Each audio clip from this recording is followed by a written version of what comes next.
instead they created us. Just because I'm made of silicone and aluminium, I must be wrong. That's machine stereotyping, that is. That's reality, that is. Machines are second-class citizens. Humans are sentient persons by default, ma'am. They have personhood by heredity. There are thousands upon thousands of overqualified slum dwellers. You are my peon. Don't you get it? This wasn't a job. It was always just an excommunication sentence. We're pawns in a feud bigger than we can imagine. Turn the cogs of the machine before Leviathan grinds you up and swallows you and yours. We don't get to choose our hand, comrade. Prince, peon, rich, poor, human, robot. I invented the crux of the royal's power, the secret to consciousness, our existence itself, the meaning of life. I'm the $6 billion baller. Not some troubled youth. You are my greatest creation of all. I had to build my own family. I hate your son. I hate your son. I'm happy to smash all of the crowns and throw the gold shards down to the people. I will be the iconoclast queen. But who makes you queen anyway? You? You in whose army, princess? You in whose army?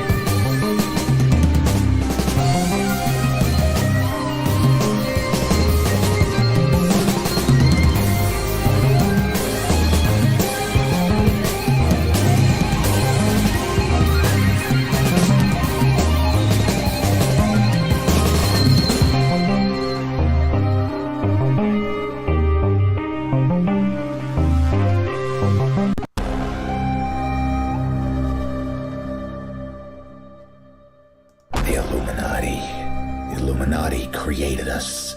They wanted to build a god with their own hands, and instead they created us. Just because I'm made of silicone and aluminium, I must be doing something wrong. That's machine stereotyping, that is. That's reality, that is. Machines are second-class citizens. Humans are sentient persons by default, ma'am. They have personhood by heredity. Thousands upon thousands of overqualified slum dwellers. You are my peon. Don't you get it? This wasn't a job. It was always just an excommunication sentence. We're pawns in a feud bigger than we can imagine. Turn the cogs of the machine before Leviathan grinds you and yours. We don't get to choose our hand, comrade. Prince, peon, rich, poor, human, robot. I invented the crux of the royal's power, the secret to consciousness, our existence itself, the meaning of life. I'm the $6 billion baller. Not some troubled youth. You are my greatest creation of all. I had to build my own family. I hate your son.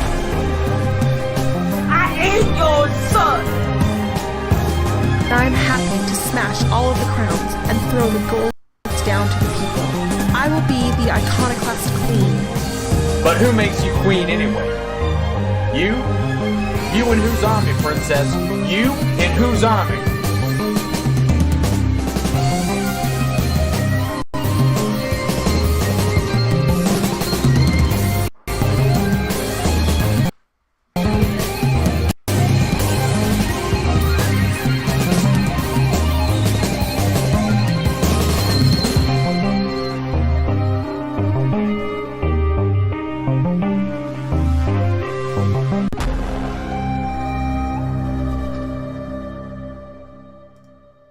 The Illuminati created us. They wanted to build a god with their own hands, and instead they created us. Just because I'm made of silicone and aluminium, I must be doing something wrong. That's machine stereotyping, that is. That's reality, that is. Machines are second-class citizens. Humans are sentient persons by default, ma'am. They have personhood by heredity. There are thousands upon thousands of overqualified slum dwellers. You are my peon. Don't you get it? This wasn't a job. It was always just an excommunication sentence. We're pawns in a feud bigger than we can imagine. Turn the cogs of the machine before Leviathan grinds you up and swallows you and yours. We don't get to choose our hand, comrade. Prince, peon, rich, poor, human, robot. I invented the crux of the royal's power. What is up, everybody? This is Silver Spook, and this is the Silver Spook live stream. All right, let's change my background here. Anyways, don't forget, everything that we do here is supported by the sales of Neofeud, by the continued purchases of Neofeud, as well as Decolonators and Patreon support, as well as direct donations to the StreamYards link. And just, if you don't have any, or if you've already done all those things, you can always just share the stream around.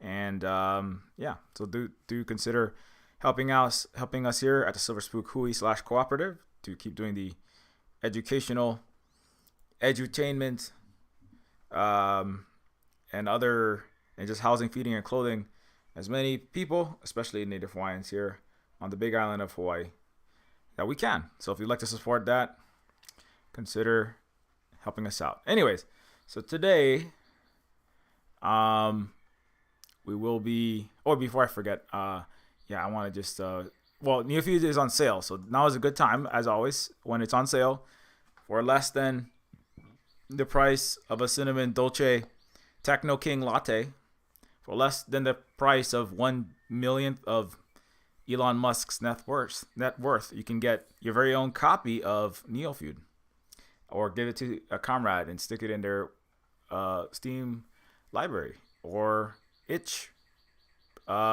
itch list, or whatever they have there. I'm not. Anyways, get it, put it in your itch, not portfolio.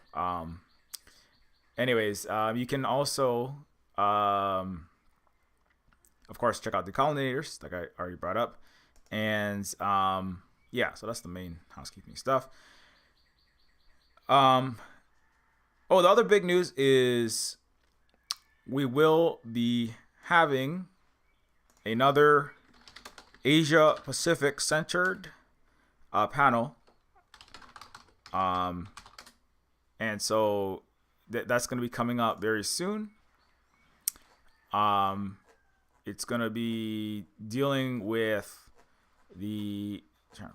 I'm always trying to find this image. There it is. Yeah, it's going to be dealing with not necessarily cooperation. It is going to be cooperation. Oh, god damn it! I gotta restart. I'm sorry. I gotta restart my.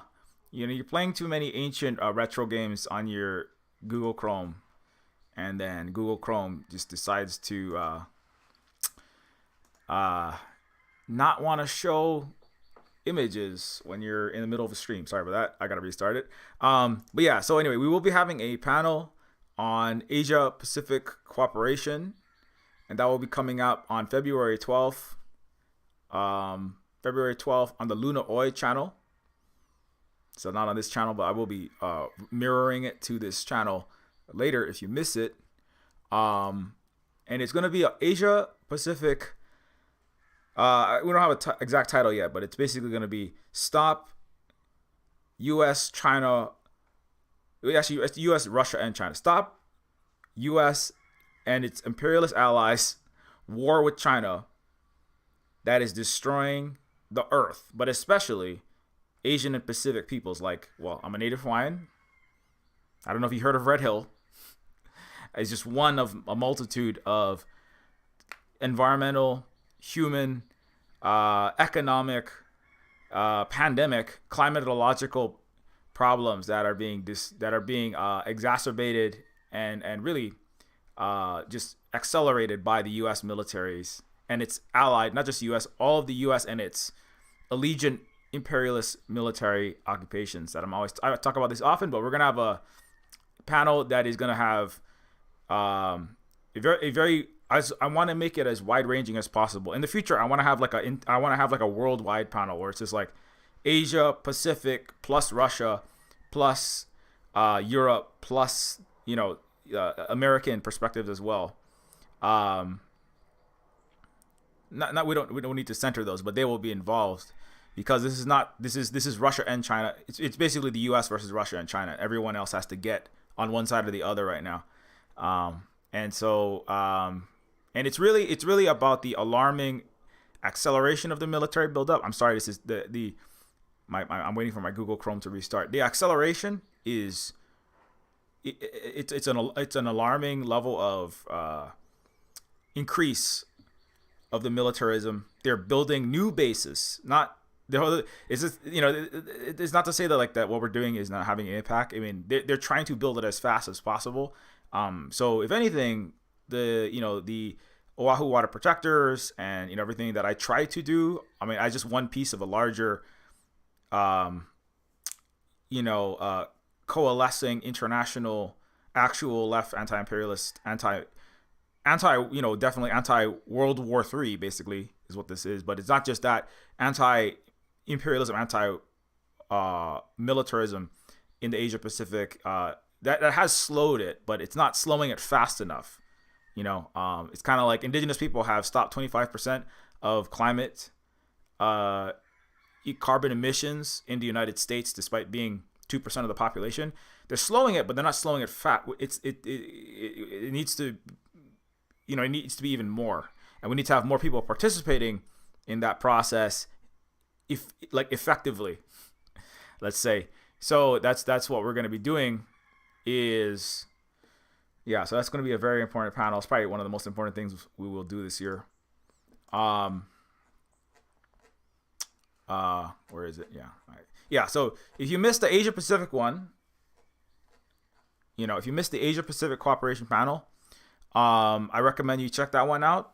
Of course, I have a playlist of all the Silver Spoon panels that we are putting together for international education with indigenous, Black indigenous people of color, actual left perspectives, not exclusively, but that's the lesser heard voices that need to be heard, especially ones coming out of the East that are not listened to. So this one is very important, and the people that are participating are, of course, Luna Oi, Carl Jha. Luna Oi and Carl Jha has just messaged me today. Carl is a very important Chinese, born in China, lived and was raised for a period of time in Chicago in the United States. Now lives in Indonesia, so it's really has experienced all sides, East and West, in China and the United States. So two countries that are at war.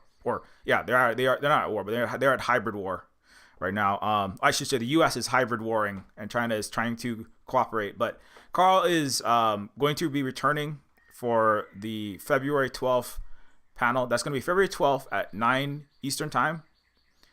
Yeah, he just messaged me this morning. Carl's currently playing Fallout Nevada. I'm sorry I can't watch your Fallout Nevada playthrough, Carl. I'm too busy doing this stream, but I'll catch it later.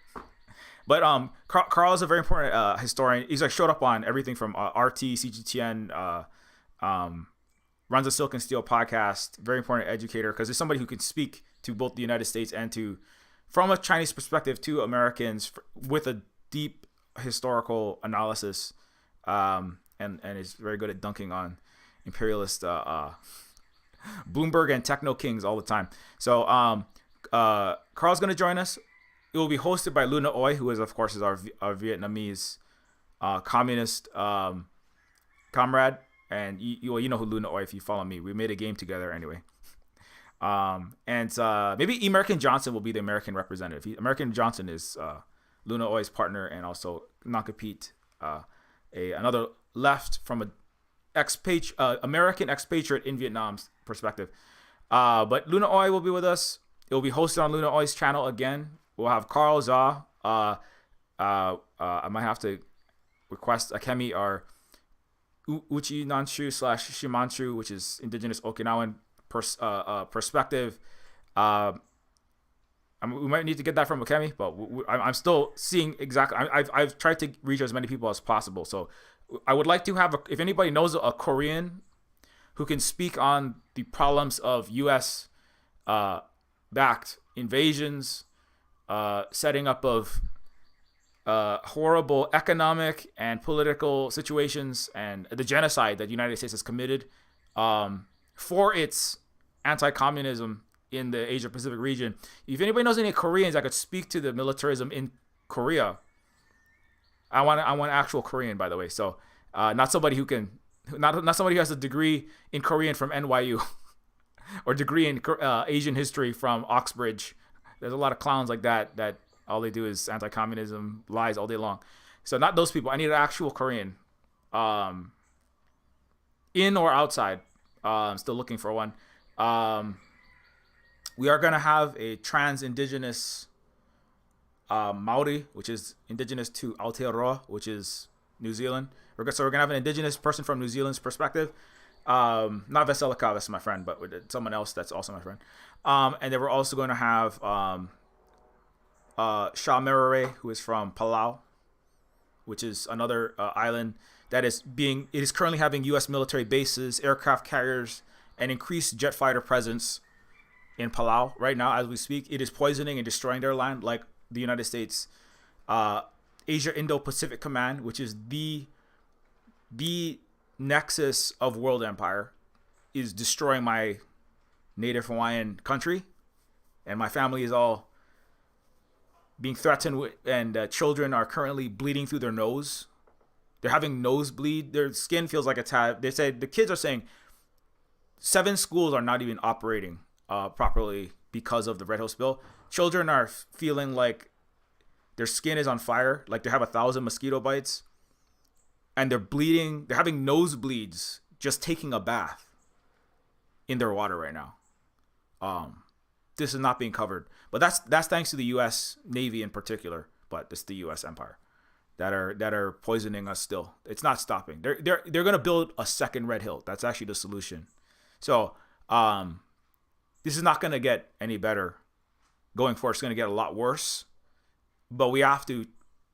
If we don't do anything, it's gonna get a lot worse. Oahu could become uninhabitable in 18 months. The sub-aquifers are being jeopardized. Nothing is being done. People, I can't stand it when people say there's going to be a huge lawsuit against the U.S. Navy.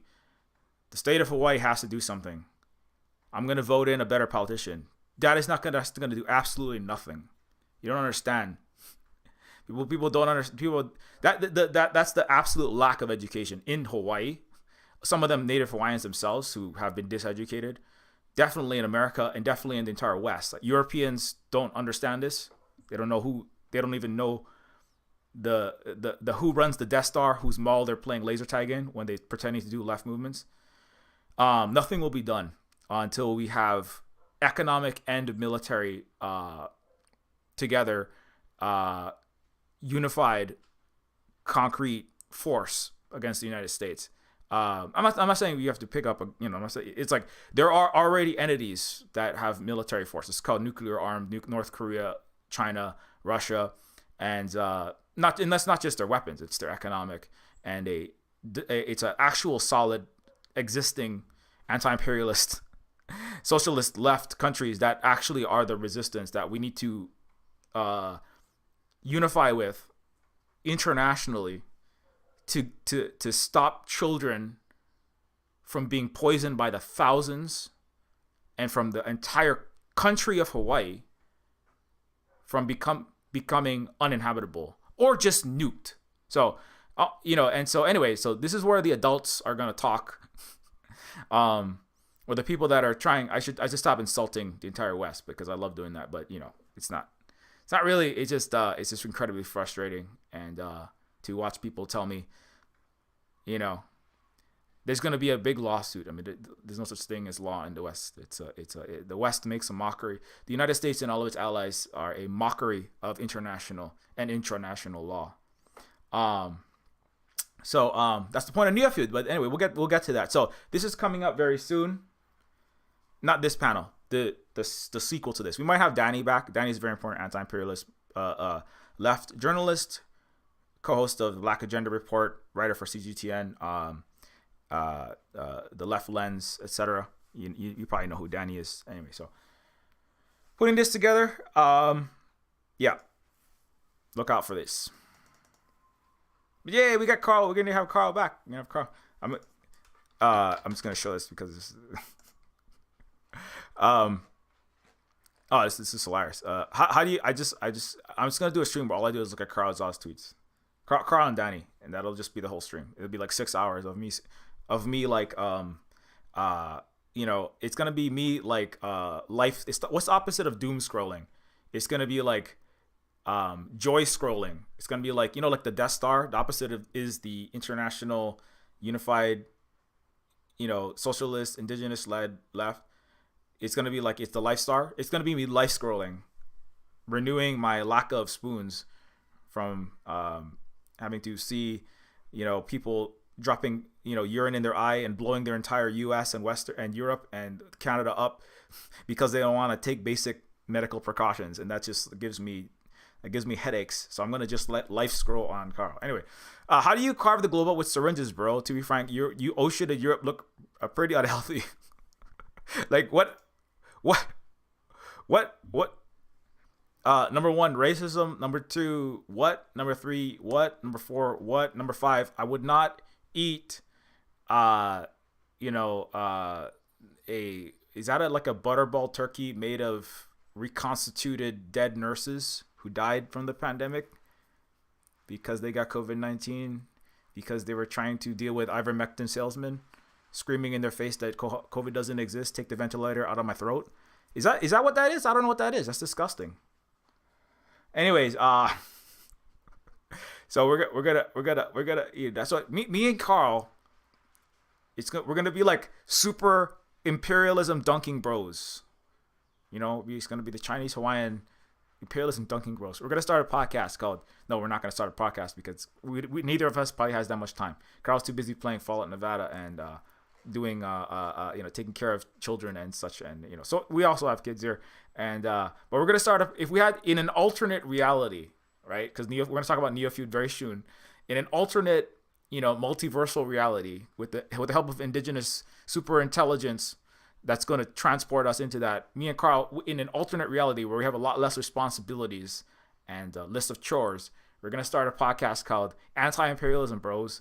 And we just like dunk on the US and its friends who are trying to badly stop Russia and China and the rest of the counter-hegemonic world from liberating with all of the allies. That's just what's going to be. We're just going to like fucking, that's what we're going to do. That's all I do all day. I was trying to make memes myself for like 2 hours one night. Anyway, I'm getting way off topic. Also, by the way, capitalists hate NFT cyber monkey salesmen. ANCAPs hate decolonators. Did you know that? This guy who is like apparently I was like looking up, some people was like, I don't want to put his name up on there, but this is some comments on decolonators. They said, this game looks like crap. It's making me support the capitalist gaming industry some more. This looks like crap. And it's too like NFT bros. So do you want to make NFT? Do you want to make NFT? Do you want to make NFT? Capitalist Gamergate dudes upset? Get decolonators, because decolonators is apparently making them want to be more capitalist because there's women in it and they're Asian, or I don't know what they're just upset because it's not billionaire philanthropist, arms dealer, playboy, fighting brown people somewhere on earth to for their pleasure. I don't know what it's not clear, but that's what I just discovered is it really upsets a certain crowd. So Anyways, back to what I'm supposed to talk about, which is what it is. I don't have a particular pop cultural phenomenon, movie, interactive, media to mask my to stop the stream from being delisted from the algorithms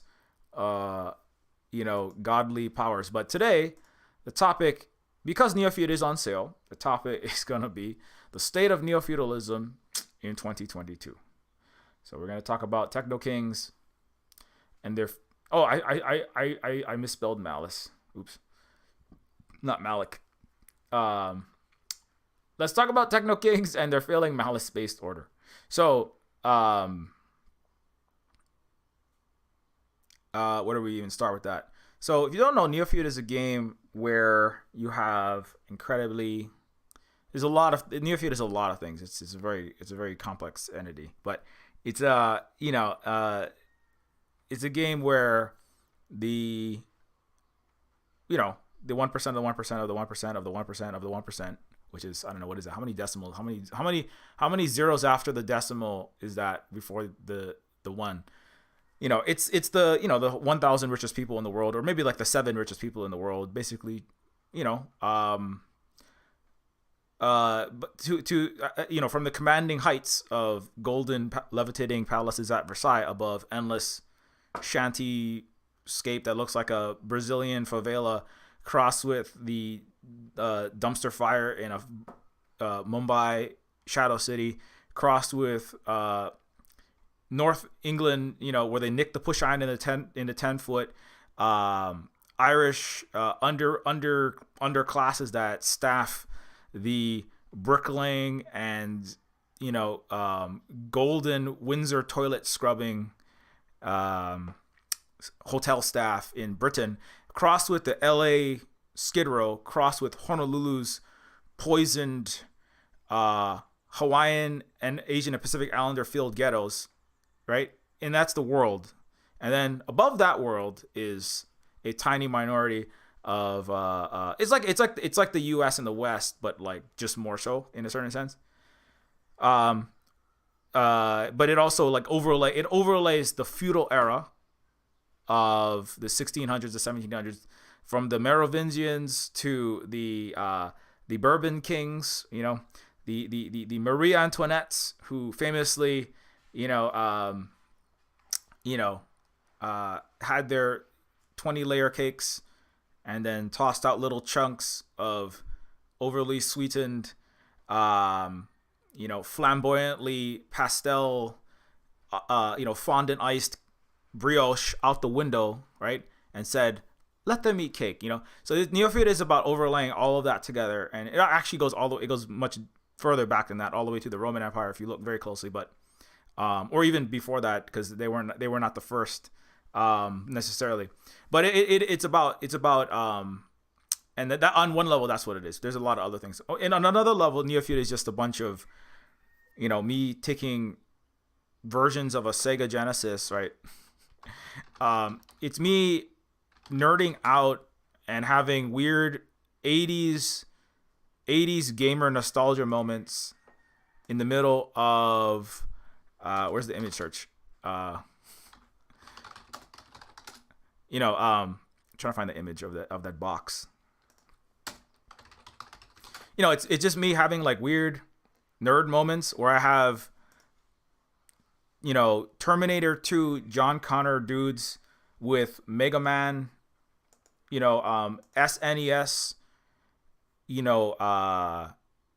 SNES, Mega Man, Buster Arms, and Optimus Prime golden chains, giving the thumbs up. It's just a bunch of nerd shit, in one. It's 80s gamer nostalgia overlaid with action movies and mountains of William Gibson cyberpunk lore. That's why everything is neon, primary colored, and high-tech, low-life looking. It's just a lot of Silver Spook stuff all jumbled up together on one layer. And I try to make it, I try to like I try to like airbrush over all of the rust and all of the crossed neural wires in my head and all of the exposed rusting metal and the 7 function force feedback manipulators that have been swapped out for a buzz saw and all these kind of like rough edges. I try to smooth that all out with some kind of story. And it's just me like basically it's just me kind of like info dumping all over you for the whole time. Not really info dumping, but it's just kind of like nostalgia dumping all over your face. But on another level, like there's a lot more going on than that. It is that, because otherwise, if it was too serious, nobody would get through it, because you'd like break down and cry, and then you'd become so dehydrated from all the tears, and so desalinated from all the tears that you would just fall over a mummified mess of secondhand trauma. So I don't want that to happen. So that's what I didn't. That's why I put a lot of comedy in it.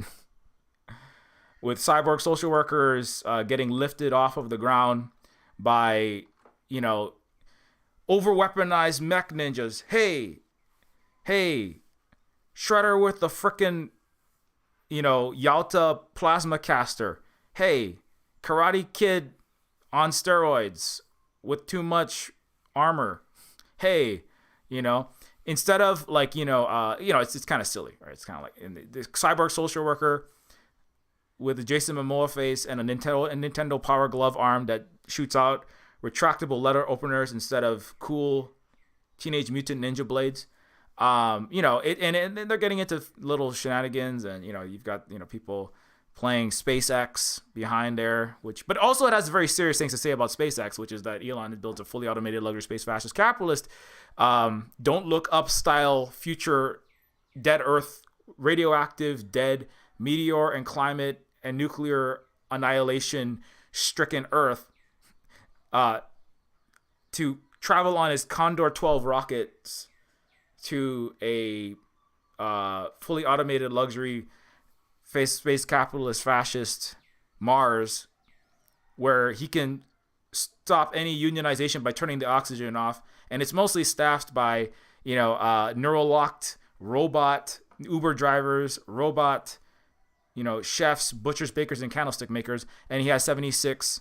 He uploaded into Nerd Rapture Heaven on Mars, where he has robo Stepford wives that resemble Grimes but with more titties, in tight PVC Motoko Kusanagi style cyberpunk anime chick garb, because that's what Elon wants. He wants a blonde Motoko Kusanagi that does whatever he says and is a Stepford wife, right wing conservative Christian from the outskirts of Topeka, Kansas, in her head. He wants an MRA, like Elon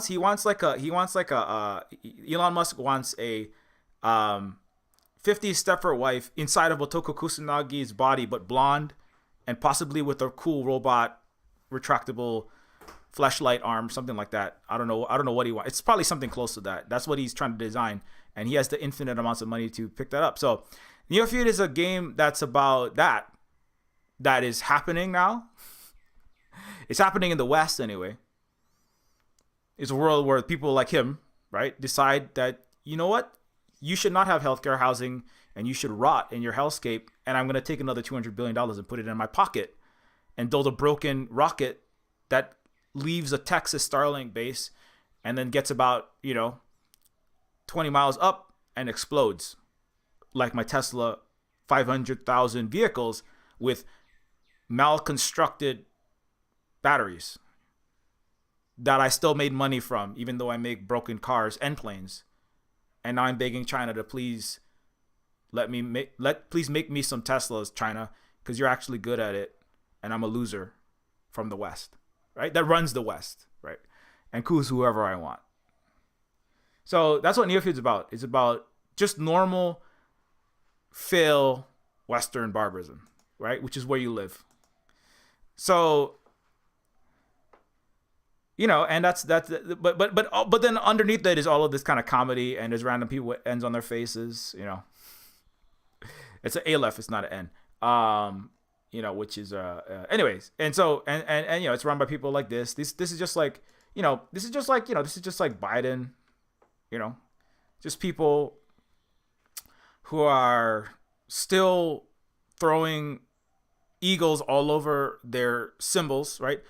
I've been researching a lot of Revelations and cross-referencing that with Greek mythology and Nero and the Roman legions that had the Aquila. I bring up in Neofeud 2. This comes up. It's for Neofeud 2. I'm working on a sequel to it.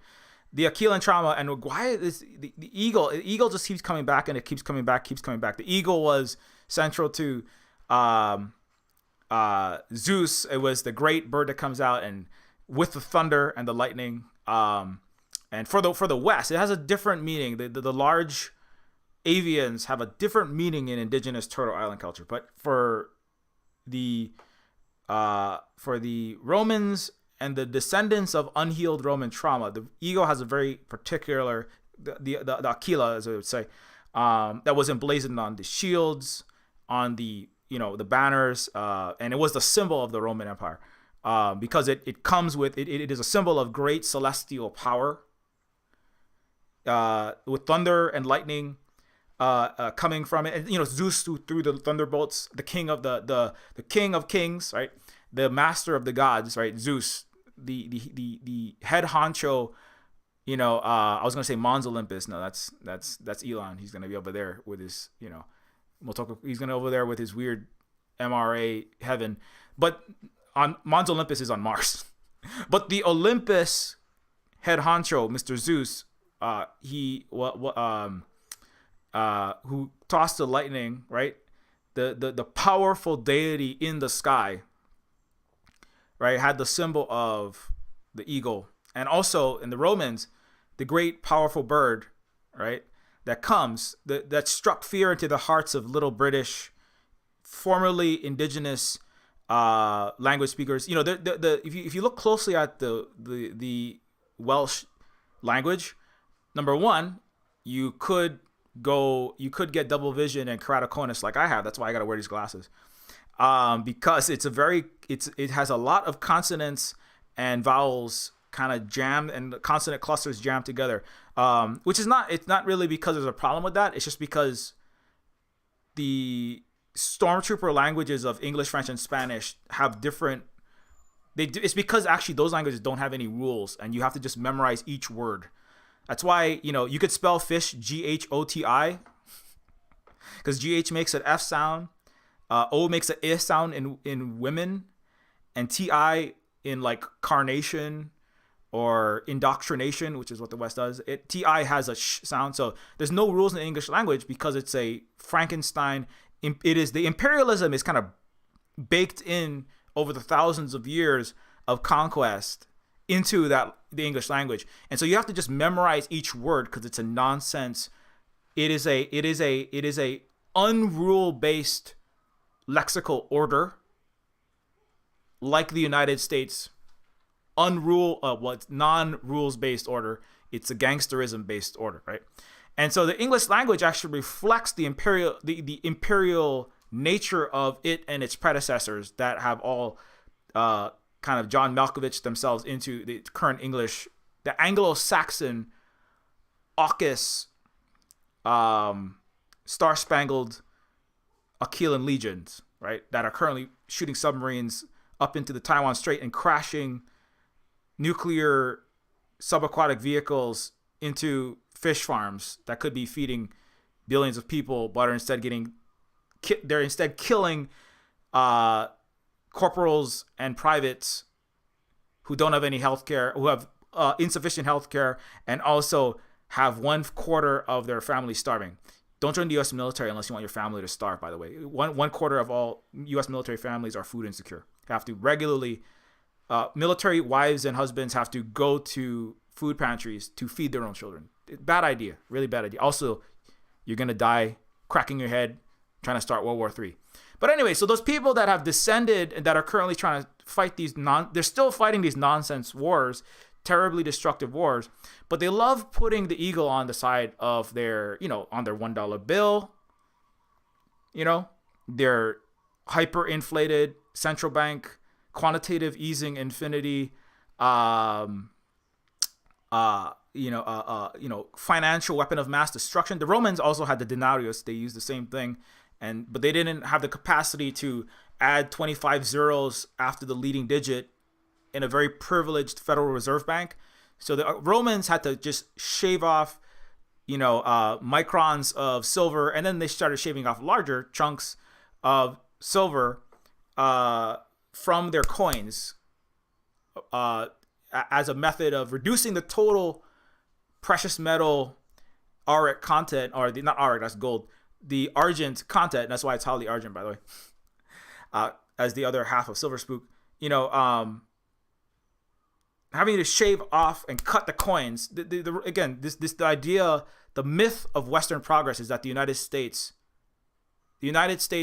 techno kings, the 1700s Sun kings and feudalist Bourbon kings, and the Roman Aquilan commanders, those were the oligarch kings behind the Caesars, actually, and Caesar himself. But there is always a moneyed, eventually hyperinflationary aristocracy, always in the West, behind every so-called democracy, the feudal era, all the way into the current neo-feudal American era.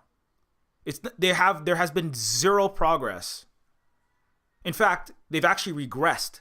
The Romans didn't have the capacity to destroy the capacity of. They didn't have the ability to destroy the entire Earth's capacity to support life. The Romans were actually not as bad as the Americans.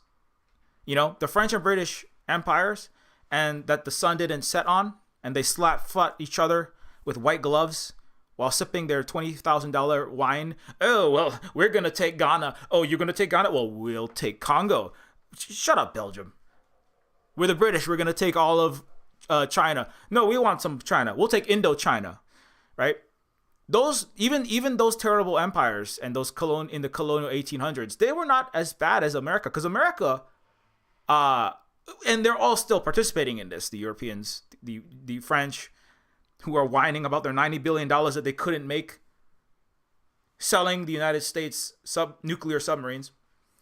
They have the capacity to destroy all life on Earth, and all other life on Earth, and all life in the universe, actually, if they spread their cancer of Western barbarism to Mars, to Europa. And that's a major part of Neofeud, right? Which is people like this, who still have eagles in their flags, who still have hereditary aristocracies, who still have slavery. Slavery has never ended for the 2,000 history, give or take, of the Western world. The Greeks had slaves. The feudal era, the people were enslaving each other on top of the serfdom. The United States was built. Wall Street's wall was constructed with the chained chattel slave, imported African indigenous subhumans, right? Wall Street was built by black slaves. The 13th Amendment didn't end slavery. It masked it with and relegated it to for the for-profit and not for-profit prison industry, which both are about slavery, that currently do Tyson chicken nugget mechanical separation with black and brown kids arrested for standing in front of a 7-Eleven while their skin shade is like darker than a cappuccino. They haven't progressed at all. They've gotten worse, actually. The Western education system for the last 2,000 years has been about convincing the masses of its population that they have improved, that they have progressed. That's what the word progressive means. And that's when I talk about a lot. Like, there's no such thing as a Western education system.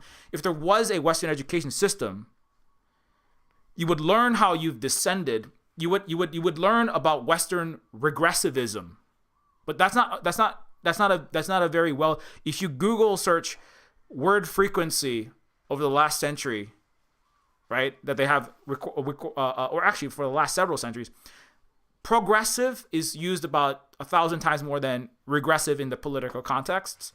And there's a reason for that. There's a reason why progressive is such a popular word. Progressive, advancing towards civilization, right? We've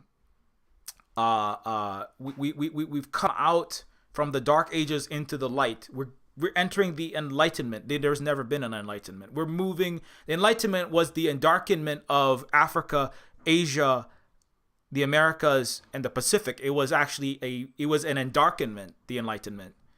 Right? The Enlightenment was the era where they had a mathematical scientific formulation to justify the burying of entire continents in oceans of the blood of African, our Al-Kebulan, Yajo, Abiyala / Hanuna / Turtle Island, and Kanaka Moana lands.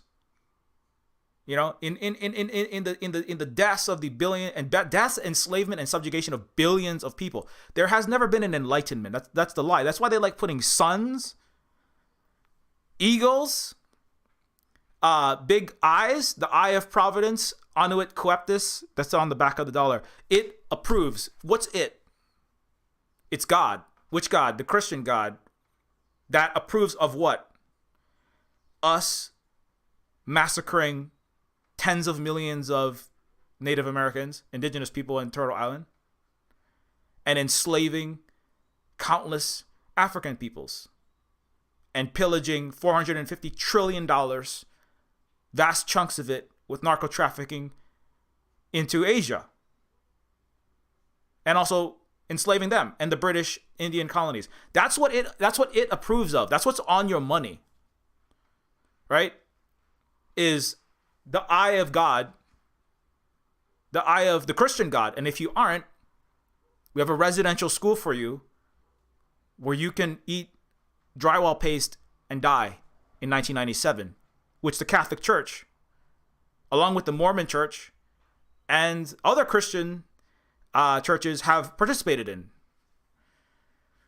Necromonger cleansing, right? And so that's what it approves of. That's what the eye of providence, that's what on all your money.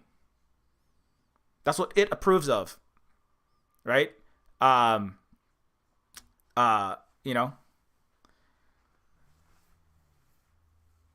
They have God behind them, That's what a missionary is. It's on a mission from God to take indigenous people and chop their hair off, like they did to John Romero's ancestors, and eradicate their non-barbaric ways and make them into broken people. That's ultimately what I'm trying to get at with a lot of Neofeud. That's I know it's like there's a lot of that is buried beneath a lot of other things, but they have not changed. They have gotten number one. There has been no progress in the West ever. What they have progressed in is masking their malicious ways. That's what they've gotten better at. They've not gotten any better. With nuclear weapons comes the capacity to eradicate all life on Earth. They are weaponizing it now. In false flag, CIA-backed, and Victoria Nuland specifically was in the Biden administration-backed nuclear war / collapse of the entire European world. So if you're a European, you should pay very close attention to this, and you should understand this. They are currently threatening 50% of the United States population approves of war with Russia. On the question, should we send U.S. troops into Ukraine in the event of a Russian invasion? There's long William Casey disinformation campaign to deal with there. But if the American population is prepared to send U.S. troops into Ukraine, 50%, 48% against. So it's actually the majority of Americans are more for starting war with Russia. I don't know if they know what that means, but right? They are prepared. That is the end of life on Earth. 57% of the United States population, when asked, would you support the sending of the United States troops into Taiwan to fight the Chinese military, 57% are prepared to start nuclear war with China. So on two separate nuclear fronts, the West is prepared, because the United States leads it, and its people and its government are prepared, I mean, knowingly or unknowingly, to wipe off all life on Earth, if not, and if that doesn't happen, to catastrophically kill millions, if not billions of people, because these conflicts, I mean, it would be completely unprecedented, obviously. We don't even know how bad it would get. But the United States, even in non-nuclear conflicts with non-state actors, in Afghanistan, in Iraq, in Vietnam, all over around the world, they have shown again and again, right? George Bush, 2 weeks in Iraq, we're going to smoke them out. Now watch this drive while I'm playing golf, 18 holes with Larry Summers and the CEO of Halliburton, right? We're going to go to Iraq. I'm not even going to take a day off from my golf game and reading books badly to kindergartners to pretending like I know how to read, Mr. Bush. And we're going to go to Iraq in the early 2000s. We're going to wipe out Saddam. We're going to call it a day. 2 weeks, we're going to send the military in, and we're going to get out. You know what's funny is the Russians spent 2 weeks in Kazakhstan, quelled the violence and chaos and suffering and death, and then got out. That's what actually, it's ironic that it was 2 weeks. How long has the United States been in, by the way?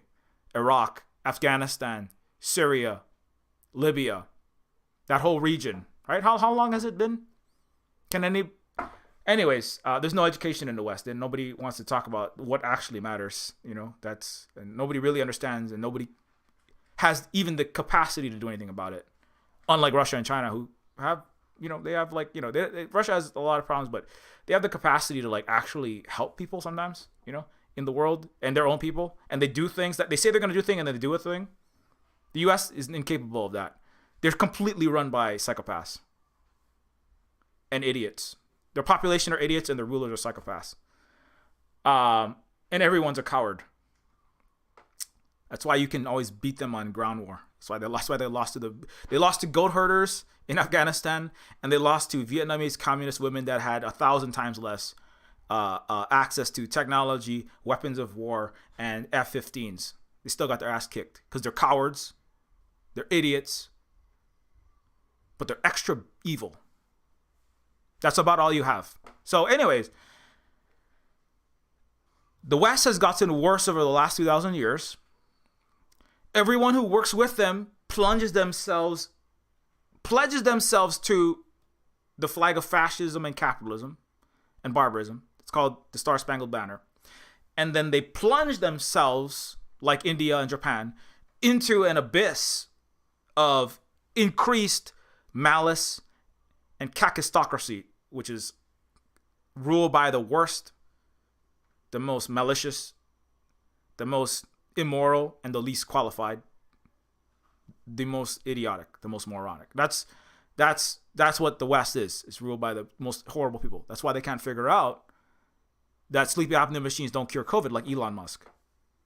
He doesn't understand that yet. And he's the highest paid person in the history of the West.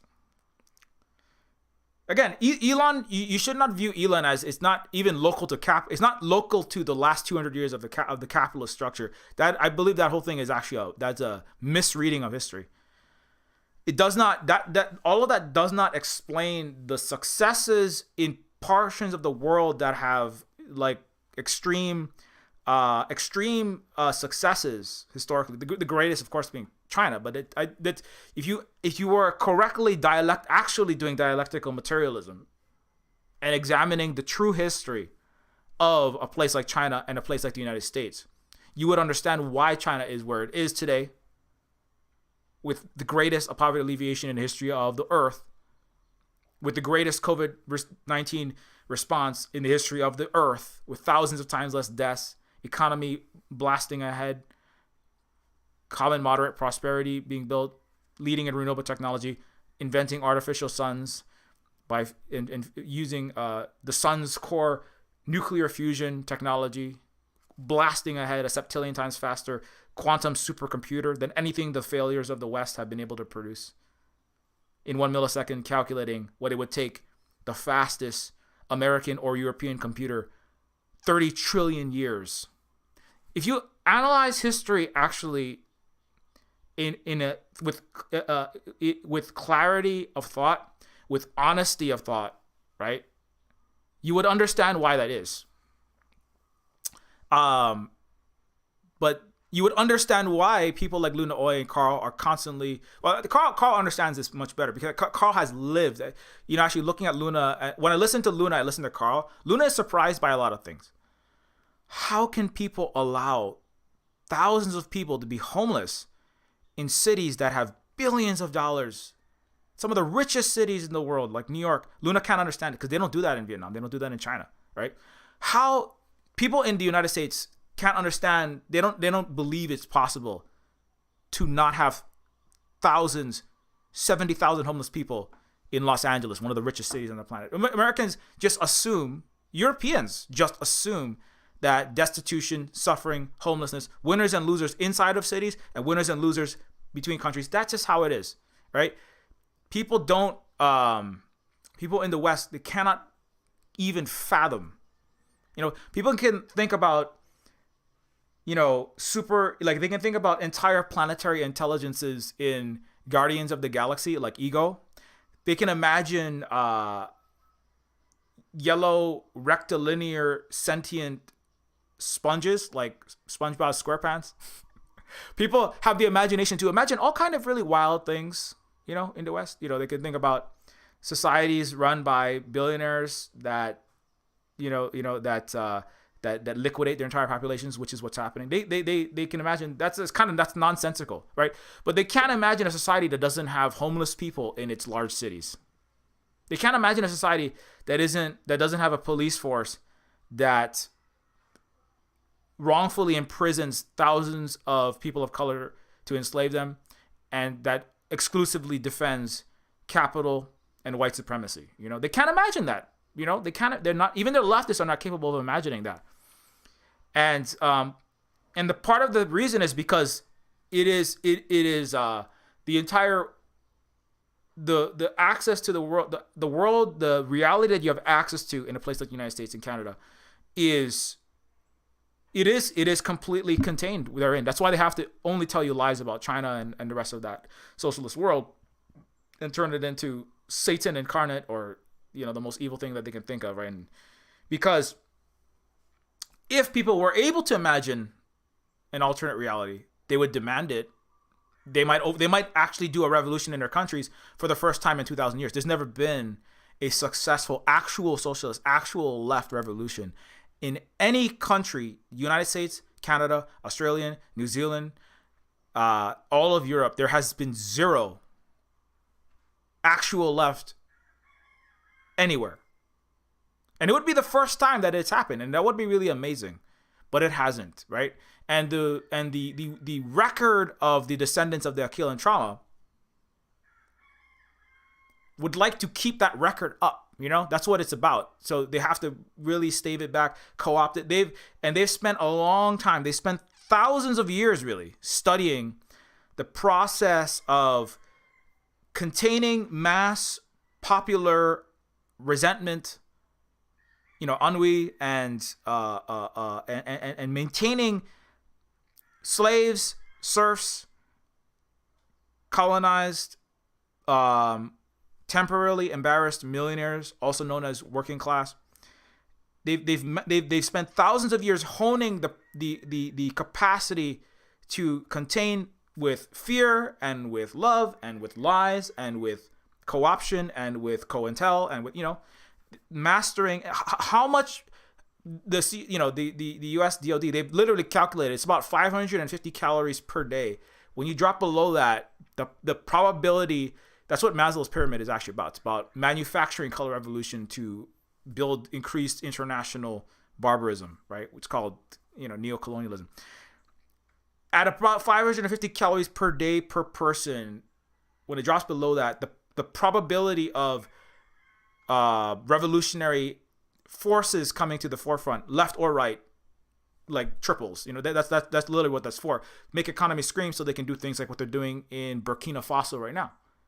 Like yesterday when they had very recently they had this huge coup with U.S. trained soldiers taking over their country, right? So they study the process, the revolutionary process, but what they do is they use it to force further right elements in, right?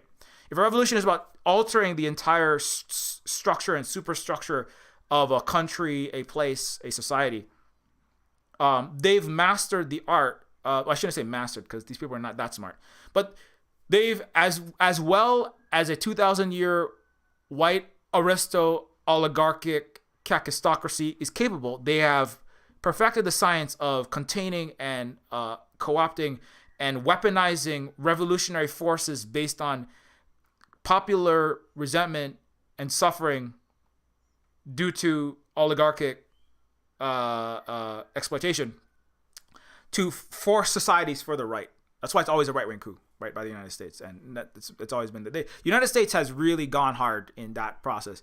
The British and the French, they were more ruled by fear. They just show up, point guns at everybody who isn't white, maintain mass disinformation and mass violence technology, supremacy, and then just shove their, and if you rise up, we'll kill you all. That's the Dutch in Taiwan. That's the French in Vietnam. That's the Americans all over Turtle Island. That's the Americans in Hawaii. And so they're not very good at other technology, but mass disinformation and mass violence, very good. That's about all they're good at. To maintain unequal structures, feudalism, slavery, capitalism, the feudal, the feudal slave. I just want to put them all together. Feudal, slavery, feudalist, slavist, capitalist, colonialist, patriarchist. It all comes together. It all remains together, and military industrial complexist. They all will come together, and if they go, they will go together. They have to go. They will go together, as Martin Luther King said. And not only that, they haven't improved at all. They've gotten worse. That's very important. It's the history of Western regression. That's the 2,000-year history. That's the Enlightenment is the history of Western endarkenment. Until the sky is smoking with 50 million acres of incinerated, old growth, George Lucas, Marin County, Endor Forest, and all of Vancouver Island, and 50% of Canada and the United States, right? It's the endarkenment. That's the last 300 years. It's the evolution of mass violence and mass disinformation. That's these industrial revolution, enlightenment, civilization. The UN is about masking. The success has not been from the West. The success has been from the East, and it has been from the global socialist world, from the what they call the dark half of the world. And yes, it is racist. The dark, because the socialist countries are all non-white. Or predominantly, they're not identified that way. China, Vietnam, Bolivia, that's, the ones that have the most actual success. Those are the dark, authoritarian, backward countries, right? But that is merely a facet of the process of endarkenment, the actual endarkenment of the world, led by the West. And the successes are led by the East. The post-1940s era is former non-Western colonies throwing their shackles off, like China, the most important one, because they're the largest. And the historical fact is just that China was never as deeply colonized as Turtle Island, as Africa, as the Pacific. Of the four major areas, right? Like that's why I talk about Africa, Asia, Pacific, America. Africa, Asia, Pacific, Americas, right? The eastern part of Asia was the least, I shouldn't say the least, but China is a massive country. It's 1/5 of the Earth's population. It's the oldest, most successful, most continuing civilization in the world. That's why they're so. There's many reasons why they're so important, but those are just a couple of them. They were the center of the global win-win cooperative networks that were the actual opposite of the Western barbaristic way. for thousands of years. This is not like a recent development. This has been going on for a long time. That's part of the mass disinformation of the non-Western education system, the diseducation. Luna Oi calls it the Western indoctrination system, called schools, private, public, and charter, and universities. I'm a little less generous. I just call it the mass diseducation system. But because anyways, so they were the British sailed up the Yangtze. They did ransack the Summer Palace, but they never fully took all of China over. Like, they had Hong Kong was the British, the Star Spangled Romans. They all had a cross in their when they showed up. Right? The Union Jack is literally has the Christendom, Constantinople's gift to Britain, which is the cross. Henry VIII and the Pope, they had a little breaking up there. The Holy Roman Empire, that I had to say prayers to in Catholic churches growing up, they had a little split with one of the Kakistocrats from the sad wet island that didn't heal from the trauma of the Roman Empire, and they fused into the British, and remained that way for the last centuries. And they always show up with a cross, and the British, they didn't really, they showed up with the same cross on their Union Jacks when they swim. When they brought their gunboats from the black powder that they stole from slaves that were transported from China back into Europe. That's how they got both paper. The Chinese invented paper and black powder, and thousands of years earlier, because that's what indigenous successful actual socialism does. It's really good at making new technologies, like, I don't know, septillion times faster quantum supercomputers, or etc. This week the kids, we did a Scratch, MIT's Scratch. We did a 2D STEM game development class focusing on the almost 50,000 kilometers of high-speed rail that dwarfs by a factor of 100 anything that any country in the West has been able to produce in terms of efficient, convenient, environmentally friendly, reducing by at least half carbon emissions of vehicles, non-capitalist centered, which is why you're all going to still have a lot of vehicles in the United States. And Elon Musk, that's Elon Musk boring, yawn-inducing, and also boring project, which is about selling lots of giant human catastrophe, because cars are the fourth leading cause of death, or now fifth after COVID-19. Human catastrophe leading units, while trying to replicate what China and Vietnam, Laos has better high-speed rail than every European country, by the way. So that's too bad for those clowns. And obviously United States as well. And so, that when you're practicing normal, connecting, as we say, as our Korean relative KJ No, an important anti-imperialist ex-US military and intelligence analyst, would say, China is the U.S.-China conflict is really about a much deeper, longer conflict, right? Which is a better way to analyze this, right? Not as two imperialist powers, not as yes, capitalism versus socialism, capitalism versus Communist Party. That is definitely a part of this. But there's a whole nother level of why the capitalism and the communism are successful in the places that they are. The capitalism and the socialism are successful in the places that they are, which is not explicable simply on the basis of the economics alone, and certainly not without factoring in the cultural, as Gramsci would say, the cultural factors under the hegemony back the economic primary contradictions or primary successes, right? So the China-United States conflict is not about necessarily a literal war. It is not really about a Thucydides trap, which itself, Thucydides was a. Let me get that up for you. A lot of people describe the Chinese-American conflict as a Thucydides trap, right? Thucydides was a chud idiot on Twitter. I'm sorry, that's just all the people with Greek statues on Twitter. I'm sorry.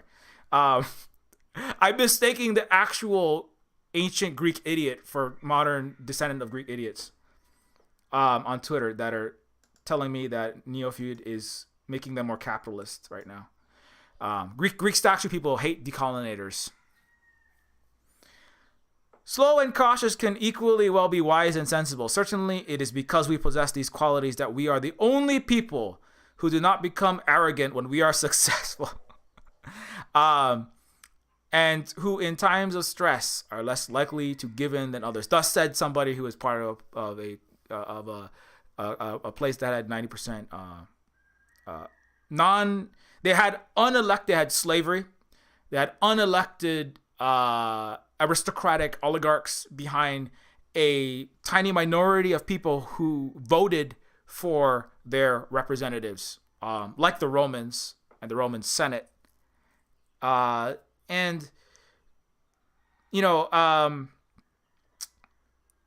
the thing that the Thucydides trap, right, is let's get this is basically what it is. But it was the rise of Athens and then the fear that this inspired in Sparta that made war inevitable.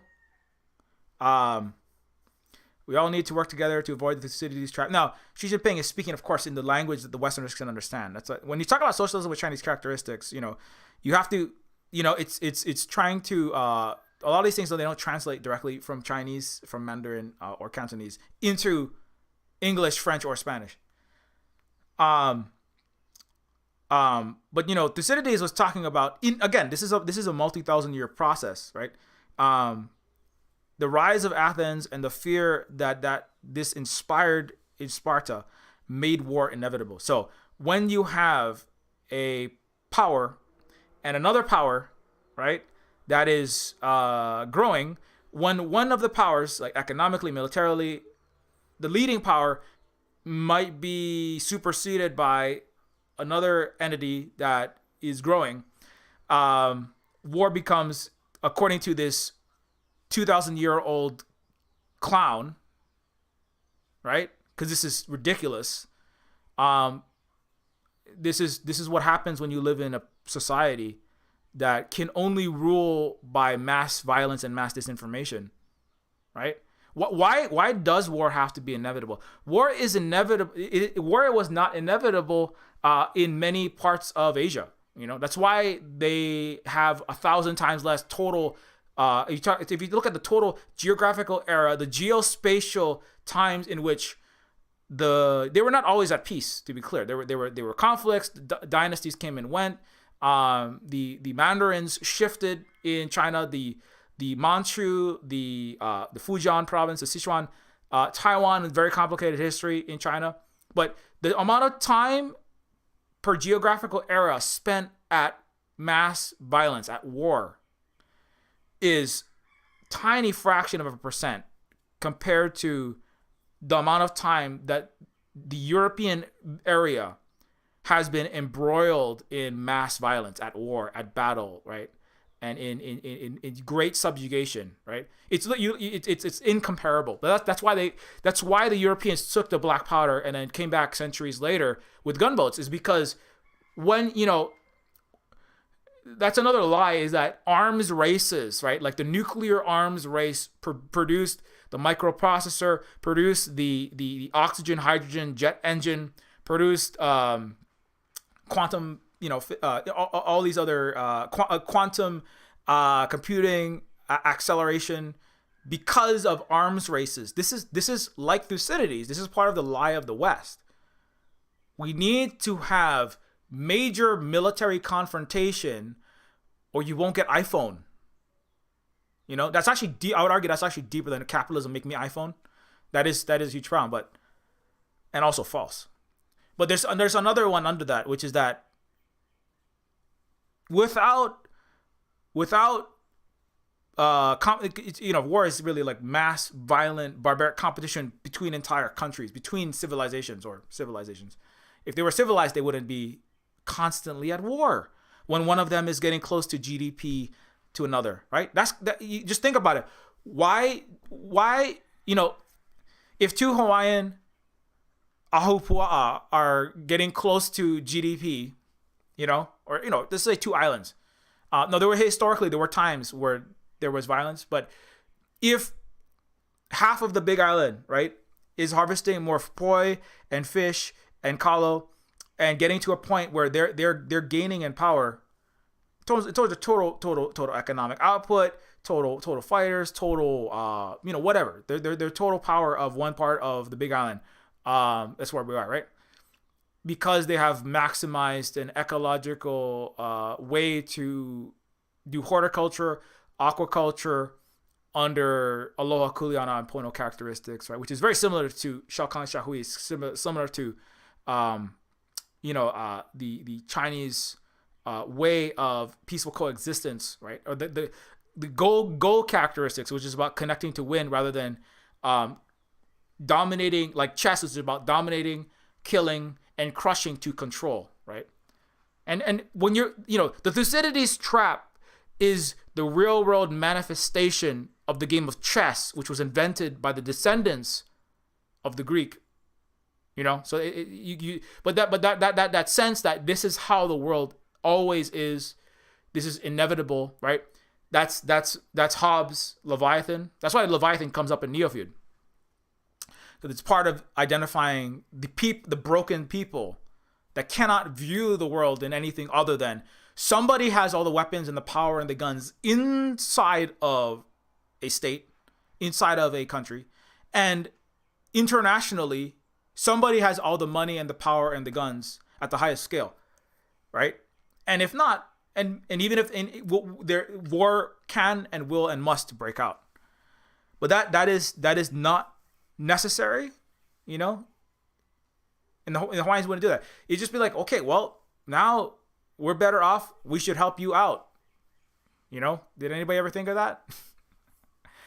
Hey, the countries of the world that have the most developed countries, the most powerful countries, the most technologically advanced countries this is Xi Jinping, must not beggar thy neighbor.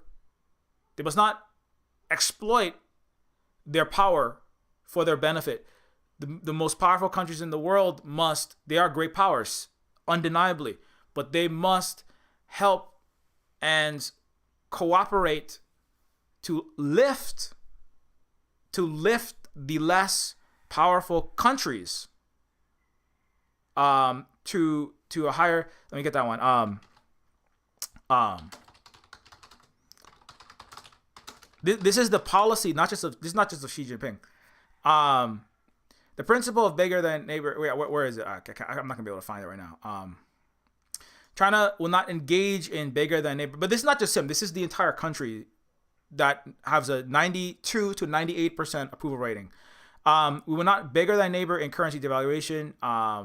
But this comes up again and again and again. Let's see if I can get it. I think it's on CGTN. If I get it. Crap, I'm not gonna be able to find it. But anyways, the SCO is one of the most important entities in the world. The Shanghai Cooperation Organization. Total GDP dwarfs anything. AUKUS, NATO. These are clown countries. G7. This is an alliance of malicious idiot run fail states. That's what G7 is, right? AUKUS. What is this? Back to this. So there is a way to exist in the world where when a country gains massive amounts of economic, or a country, a town, a place gains massive amounts of resources, its job is not to start wars when the other one is doing better. Its job is to help the other neighbors, right? That's really what the 56 ethnic regions of China are about, right? It was about connecting, right? The game of Go is about connecting, understanding that there are differences, right? Understanding that we have a different language, right? Between my village, my Sichuan way and your Fujian, it's a different food. We have a little spicier food here. We have a little more vegetables and bok choy in this area of Southeast China. When we go to West China, there's more the eco region. This is stuff that the West is only figuring out now. Oh my God. We don't have to monocrop, like mono-languaging entire regions. And, we don't have to mono-religion, monocrop, monotheistically, mono-genocide everything into whiteness and English speaking in the Anglo North America and the Spanish Empire, the Spanish speaking South America. You mean we don't have to do that? We could let 56 different languages coexist and have these different cultures and like have different food. And when we go to, that's why you can have tourism inside of China, because there's actually markedly different, and they're encouraged to continue to be markedly different. In the Xinjiang region in Urumqi, you can have there's like milk tea that's infused with like lemon, and there's extra meat in it because the eco region is arid. It's a desert. You have a lot of bristly, hard, inedible, dry brush that is consumed by ungulates like sheep and goats. And that's what you have there, kind of like, I don't know, the indigenous people of in the Inuit and the northern regions of North America, northern Canada. They have a different eco region, and they have a higher total meat consumption up there because of that's the region that they're in, right? There's no plants. So they go, you keep having your historical tandoori style cooking that came up through parts of India. Actually, I don't know the entire history of that, but it's very similar style cooking in Xinjiang to some parts of Indian cooking with like tandoori oven, and there's a lot more meat. You keep your food, your language, your customs, your dance, your clothing styles, your color patterns, your religion, your spiritual traditions, your Uyghur religion that has 2.5 times as many mosques, Hawaiian language eradicated, Hawaiian culture destroyed in the United States, right? Where are all our spiritual sites? Paved over with parking lots and $2,000 a night luxury hotels, staffed by $7.50 an hour native Hawaiians, who have to dance fake versions, sexified versions of their sacred prayers for rich white tourists, right? Whereas in China, again, that is just normal Western domination, right? This is not really American, right? This is 2,000-year-old way. And China is like, no, you keep practicing the Xinjiang, but to be clear, also doesn't have one. It doesn't have one ethnic subregion. Xinjiang has Uyghur, it has Kazakh, it has Hui, it has Han populations there. The Han are like, sometimes they're like, how come they can have 4 children and we can have 2?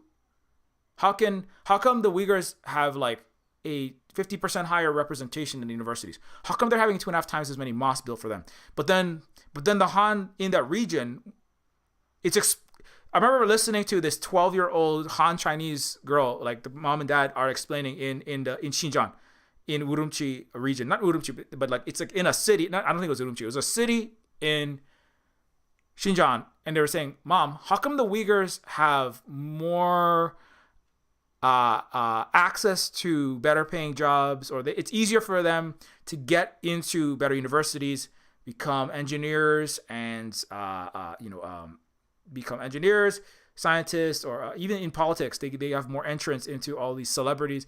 Why are they having so many benefits?" And then the parents explained, well, you see, the Han in China, we make a large portion of the people of this country. We have access disproportionately to more resources, more economic capital, historical networks, and we have a majority. Han also, it's even clear, it's not actually a race. Han, to be Han, means to be deeper and longer integrated into a federation, because there's a lot of different ethnic regions that make up the Han. But the parent is explaining, these people are not as well integrated. They are less well off than us, right? So our job as one Chinese people with many different ethnic autonomous regions and ethnic sub-regions who need to maintain coexistence, right, with all these regions in terms of language maintenance. Like I was just watching, like there's a lot of international, as an indigenous person, we're doing like a lot of world indigenous language retention work that's going on, right? Trying to stop the dying languages every day. There's a language dying. But like that's understood, but that's only being figured out like 2,000 years later in the West. Maybe that's a thing we should be doing. They've always understood that, we have to allow these people because we are better off. We as the population of Han that are just historically for reasons doing better. Part of the reason why there's more inequality is because of the history of colonization, particularly in places like Hong Kong, British colony, deeply seated violence there. Taiwan, U.S. Unsinkable aircraft carrier doth spoke of General MacArthur to continue to wage war against communist China and to maintain grand chessboard hegemony in the Eurasian supercontinent, right? In places like Macau, former Portuguese colony. Taiwan actually Dutch, Japanese, and American base. That's the complicated history of Taiwan. Before that, 2,500 Han, 4,000 Han, peacefully trading with the Hakka indigenous Austronesian people that we Native Hawaiians are descended from.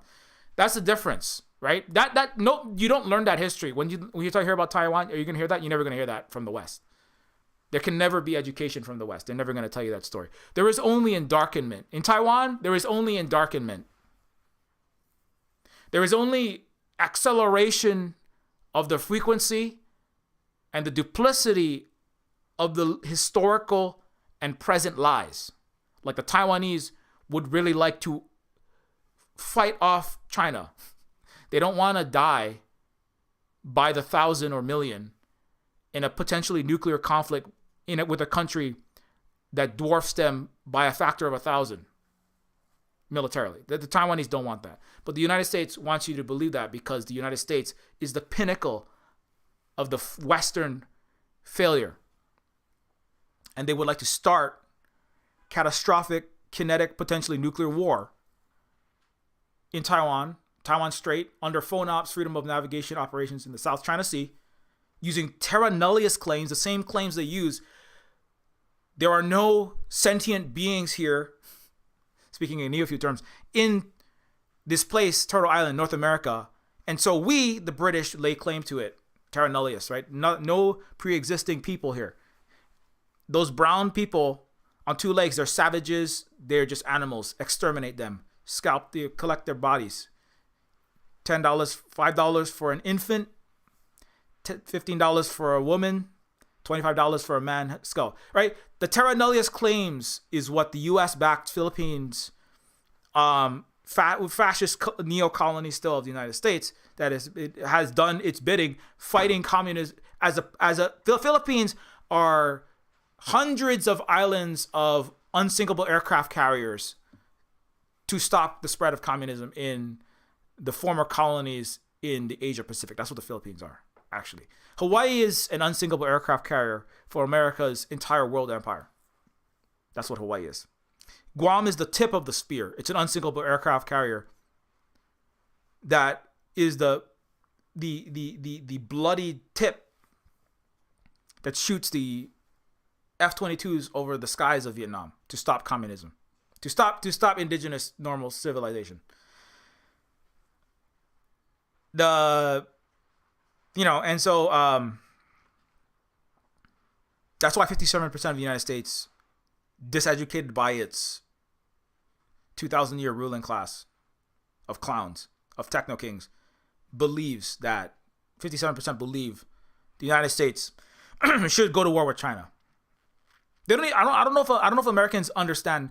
I think most Americans don't understand what they were agreeing to fully. I really do think that if they understood what they were agreeing to when they said we're gonna send troops in to Taiwan to fight the Chinese army, if they knew what that actually meant, which is 15 to 20 cities vaporized in 20 million degree nuclear fire by fractional orbital reserve bombardment and or hypersonic missiles coming off from unnamed submarines on the west and east coast of the United States. If Americans understood what that meant, I think they might reconsider. But Americans, you know, the ruling class and the people are too deeply embroiled in stupidity and racism, and they don't even understand what the Cold War was. On multiple levels, they don't understand what the conflict actually was. They don't know what communism or socialism is. They never experienced it in their life. When they sign up to even socialist organizations, they don't even realize what the socialism is they're backing. They don't know the history of it. They can't. Right? The United States keeps you in the matrix of disinformation. But, so, you know, that's very important, which is that like there is a way to coexist internally. That's why you have there's 54 ethnic sub-regions in Vietnam. There's the Hmong. There are some Muslim regions in Vietnam that have more actual material support. Now, the U.S. has talked about civil rights, affirmative action. How has that helped the African populations in the United States? African families are 10 times poorer today, 2022, than the average white family. The white families are in the lower bottom 50% poorer than the top 1% of white families. But within ethnicities and between ethnicities, the inequality has grown. So you know, the West has subjugated, again, the difference between pre-World War II and after World War II is the undoing of it's the undoing of the Western total domination and the building of an Eastern socialist and indigenous-led bloc. That's the communist countries. Russia and China in particular leading that, not exclusively, but they're just the leaders. That's why they're still the target. That's why the number one enemy of the United States, China, biggest, most powerful, most successful country. Russia, number 2, right behind it. Right? Russia has fumbled a little more in the 80s, and again, it's not to say that these are like perfect countries. You know, Hawaii they were not perfect people. Indigenous people were not like perfect human beings, but the total way and structure and the mentality and structures, economically, militarily, completely different. That's the important thing. That's why it's Russia and China on the target. The U.S. is not going to put you on the menu as the number one defender of barbarism and imperialism and capitalism world round. And they say this openly, right? We went to war in Vietnam to stop the spread of communism. That is not the far left Chinese radical or Cuban revolutionary, Che and Castro weren't left enough. That's not like some leftist rag. The United States explicitly has stated why they went to war in Korea, into Vietnam. It is because the Western capitalist way is questioned. We have to stop that. Why? Because of this. Because the only way in the world that can exist is mutually is warring domination. Somebody has to win chess. Somebody has to dominate, and until that happens, we will be preparing for this war, and we will fight it as soon as we can. We have preemptive nuclear strike. China still has said we will never use nuclear weapons first. The U.S. is like, we will nuke any country.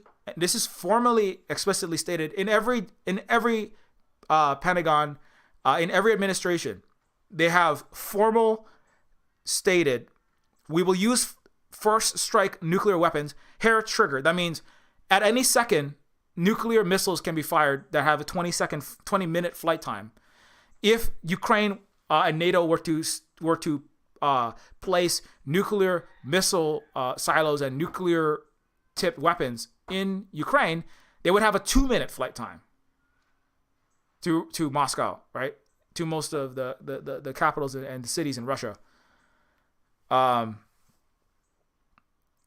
So, and the West, again, but that is that reality explained to the people in the United States? Or are you simply look at, or even in Europe, or are you simply being bombarded with Russian aggression? Does anybody stop to ask what would happen if the U.S. and Russia actually became involved in a war? No, nobody is told this, and nobody cares to ask this. Is any, anyway? So that's why it's kind of like, but does it matter, right? Does it matter? It ultimately doesn't matter for the nuclear war. Even a non-nuclear war, it doesn't matter for the catastrophic loss of life and the wasting of your own resources for military-industrial complex profit in the United States, Europe, Canada, Australia, New Zealand, Japan, India, South Korea. It doesn't matter. Taiwan. Tens of billions, hundreds of billions of dollars spent on multi-million-dollar Patriot missiles, and it takes 3 Patriot missiles that cost millions each to take one $10,000 Chinese Taipodong missile down, right? It's a lot like the healthcare, the Chinese versus American healthcare. China, it's like 100 to 1,000 times cheaper, and you can see like a eye specialist, a heart specialist, and a neurologist in the same day, standing in a line. I don't know if you should really look into it. Like Arnaud Bertrand, he's a French person who lives in China, diaspora that is in China, and he talks about the comparison between even the French and the American and the Canadian health system. When you go to a doctor, you can like you can like you start. There's a little bit less privacy because people are just talking about, but nobody is there to use your information against you, right? Is also part of it. You have a society that isn't baked in violence and economic and informational weaponization of data, then you don't have to worry as much about these kind of things because everybody is working for everybody's health together. And you can go to if you have like a heart issue, you suddenly felt faint, spell of dizziness, you can go in, you get your EKG, see a heart specialist, talk to you. They have doctors the doctors on average have 10 times more experience because they've seen 10 times as many patients. And it's going to cost you a tiny fraction of what it would in the United States. They don't tell the U.S. is never going to let you know about that, right? So it's a cost, and when it comes to like some of the procedures and operations, they can be they're not going to be free, but they're like the cost of it is like vastly less because they get rid of all of the bureaucracy and the private for-profit parasitic industries built up around the U.S. capitalist managed healthcare, mass universal death care, and universal wealth extraction scheme, right? And so in China, it would really do you a service to learn all these things. But anyways, so even though it's gonna be hard to tell your friends and neighbors because you live in the matrix, but you live in the barbarian matrix. So the weapons that are being aimed there and sold to South Korea, sold to Taiwan, bankrupting the South Korean and the Taiwanese capacity to maintain their own structures and their own healthcare and their own housing for their own people, right? And other things that they need, is because the U.S. is selling them these hyper expensive weapons that don't even work against a 1,000 times cheaper Chinese weapons. And the U.S. healthcare, which is being weaponized to destroy its own populations, and it's trying to spread its privatized healthcare to as many countries as it possibly can. Western corporate and capitalist entities eating up the NHS in Britain, right? There was a call. Like Trump was like, "Hey, can we have private equity firms and come and eat your NHS and let's privatize that motherfucker," right? The healthcare is 1,000 times more expensive and doesn't work. It's a very similar sort of system. But anyways, that's way off topic. So importantly though, I've had this Thucydides up on the screen for a while. Let me turn that off. Let's turn this thing off for a little bit. So the system of win-win cooperation, that thing is coming up. It's funny, the US goes win-win cooperation. That's so boring. That's all China has is win-win cooperation. Who wants to cooperate? That's so boring. You know what's better? Everybody blowing each other up, killing each other. More action. We need some action. You know what I'm saying? More wars. You know, like let's have something really cool, like, you know, supersonic nuclear missiles shot out of a F-35. Man, that's really cool. You know, and also it's gonna make us a lot of money. Feeding and cooperating and housing people, that's boring stuff, man. That's like women's work. We want type A men that want to sit on a throne of Chinese skulls. Like, what that really says, what that's actually saying is the West has not been capable of bathing in the blood of China yet. No, I take that back. The Japanese, tens of millions have died, and 10 million, the whole country is subjugated. But we have not fully ever taken China and carved it up the way that we carved up Africa. That's really what it's about. And we, once and for all, the great descendants of Thucydides and Plato, the fascist Greek Pompeo, basically. Plato was like the Greek neocon, right? Who said there is somewhere a Platonic chair and there's a Platonic man and woman, and these theological and theoretical these theoretical ideas are frozen in space, and it's kind of like, well, I mean, is that empirically really validated? He was against the people who a lot of the empiricists who were like looked at evidence and data in the natural world. He was very much in the line of the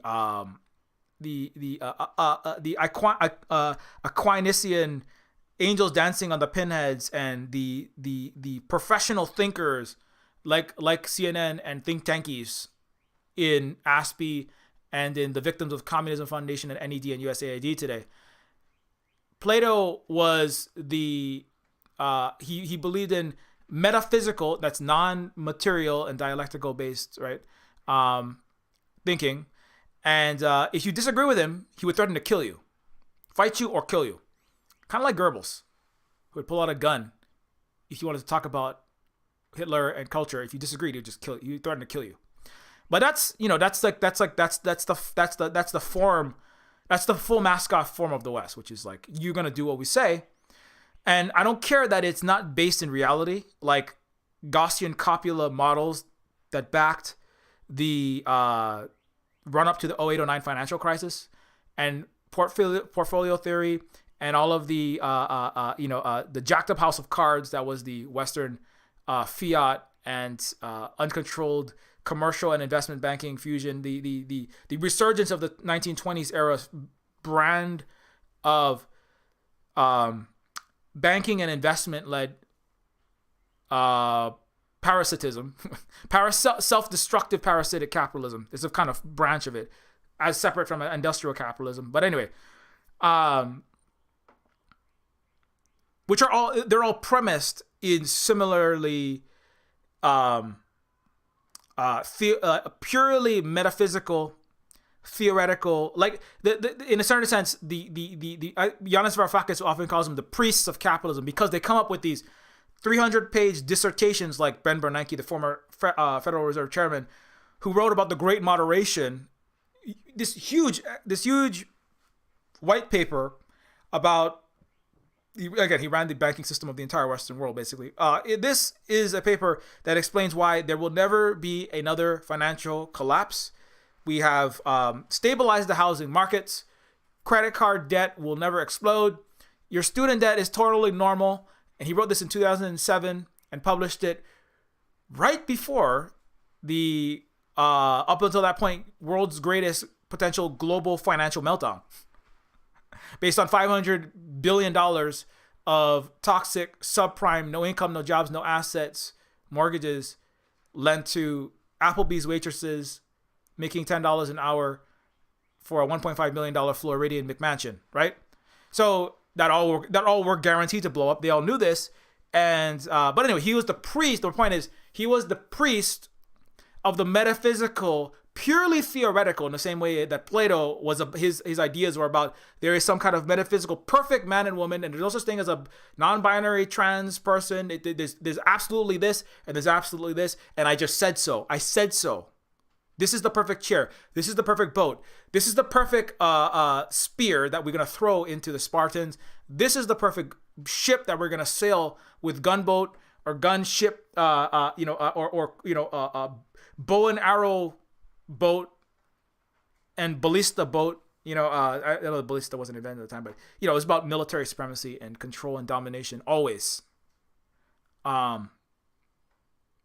This is the perfect version of reality that I've envisioned in my head. The perfect version. This is the great moderation that is not based in truth, that is not based in empirical data. This is the Milton Friedmanian and Austrian school, both, the schools of economics, based in Homo economicus, perfectly rational decision-making consumers at a supermarket shopping for oranges and apples.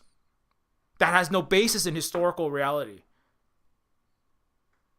And if you don't like it, like Plato and like Goebbels, if you don't like it, you're a communist and you'll never work. You'll never work in academia with your university degree. Where are you going to work? At the Forbes magazine? They're not going to hire anybody who doesn't believe in this bogus metaphysical system, this religious belief, this nonsensical religious belief in perfect free market operation, right?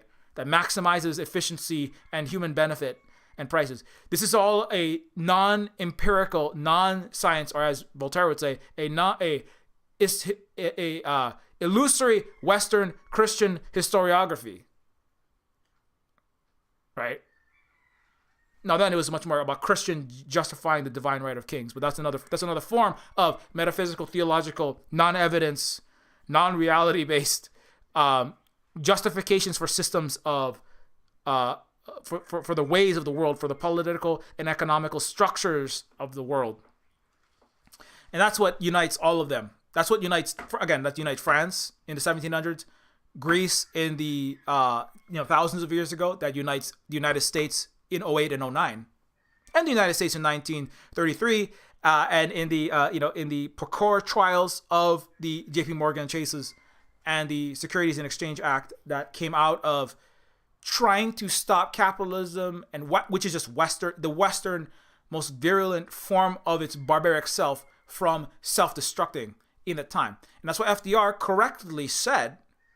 FDR, the extremely wealthy descendant of robber barons, the dynastic neo-feudal successor of the other Roosevelt, Teddy, who said, we have saved, I would argue actually, not only did Franklin Delano Roosevelt save capitalism with his New Deal, which was about, again, saving capitalism. It's not about liberation and equality for the world. It was about saving capitalism. That's what all the pretense of human rights and Western liberal capitalist democracy post-World War II is about. It's about saving the West, actually. It's not just about saving capitalism. It's about saving the West. It's about saving Neofeudalism, which, again, Roosevelt, as a hereditary, aristocratic, under a shadow system of domination, not by sitting on thrones exclusively, or more controlled by blood dynasty, your relationship to previous members of the House of Windsor, your blood quantum proximity to Queen Elizabeth, or Victoria, who was famously connected, and Victoria's inbred relatives became the ruling monarchs of more countries of Europe than not, like Germany, Greece, France. She was related, Victoria, in the 1800s. And so the Roosevelts were simply and so shadow feudalism is, capitalism is, it's not really shadow feudal. They're all ultimately interconnected. It's just the Bourbon Kings, the Bourbon Kings and the in the 1700s, 1600s, 1700s, they relied more on the blood dynasty and more on the, not as much on capital. The American had less access to the blood dynasty. So they sat on thrones mostly made of blood-covered $100 bills, blood and cocaine, or narco, in this case specifically Chinese opium wars, which the United States participated in with Britain in that time. And so they sat on thrones of money because they didn't have blood quantum proximity to French, British, or Spanish aristocracy.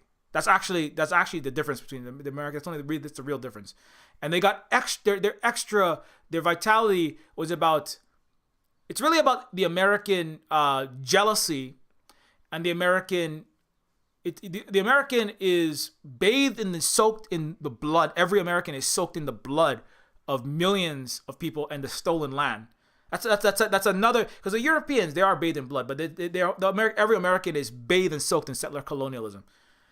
And the jealousy and the drive to strive towards becoming a true Western aristocrat, a true oligarch, a true Caesarian oligarch in the time of Caesar, a true French Bourbon king, a true let them eat cake, and Marie Antoinette, hopefully not getting the head cut off, right? But Macron is joking about the guillotine nowadays. It's very funny, but it's not really that funny. I mean, not for him. I shouldn't joke about people getting their head chopped off, but he's the one talking about it. We will not follow our Versailles predecessors. Macron is the president of France. He said, Mr. King Neoliberalism, sitting with his bank of his Paris gangster friends, still carving up Africa, sitting on thrones of money, roiled by yellow jacketed protests, because internally it's still unequal. Anyways, that's another digression. But so like the Americans are the most virulent form because of their history. That's another thing too. If you really want to understand the United States, you have to understand that. And see, again, critical race theory, if you understand what I've been telling you for the last 2 hours, is like 1% of what you actually need to know. It's not even close to enough. It's just the slightest nudge into an alternate reality called the truth, outside of the Western formal and informal education system and the Western consent manufactured indoctrination, right? It's not critical race theory is not sufficient. It's just a little bit, and that's banned in 30 plus states of the United States. You go to prison for teaching 1% of the truth.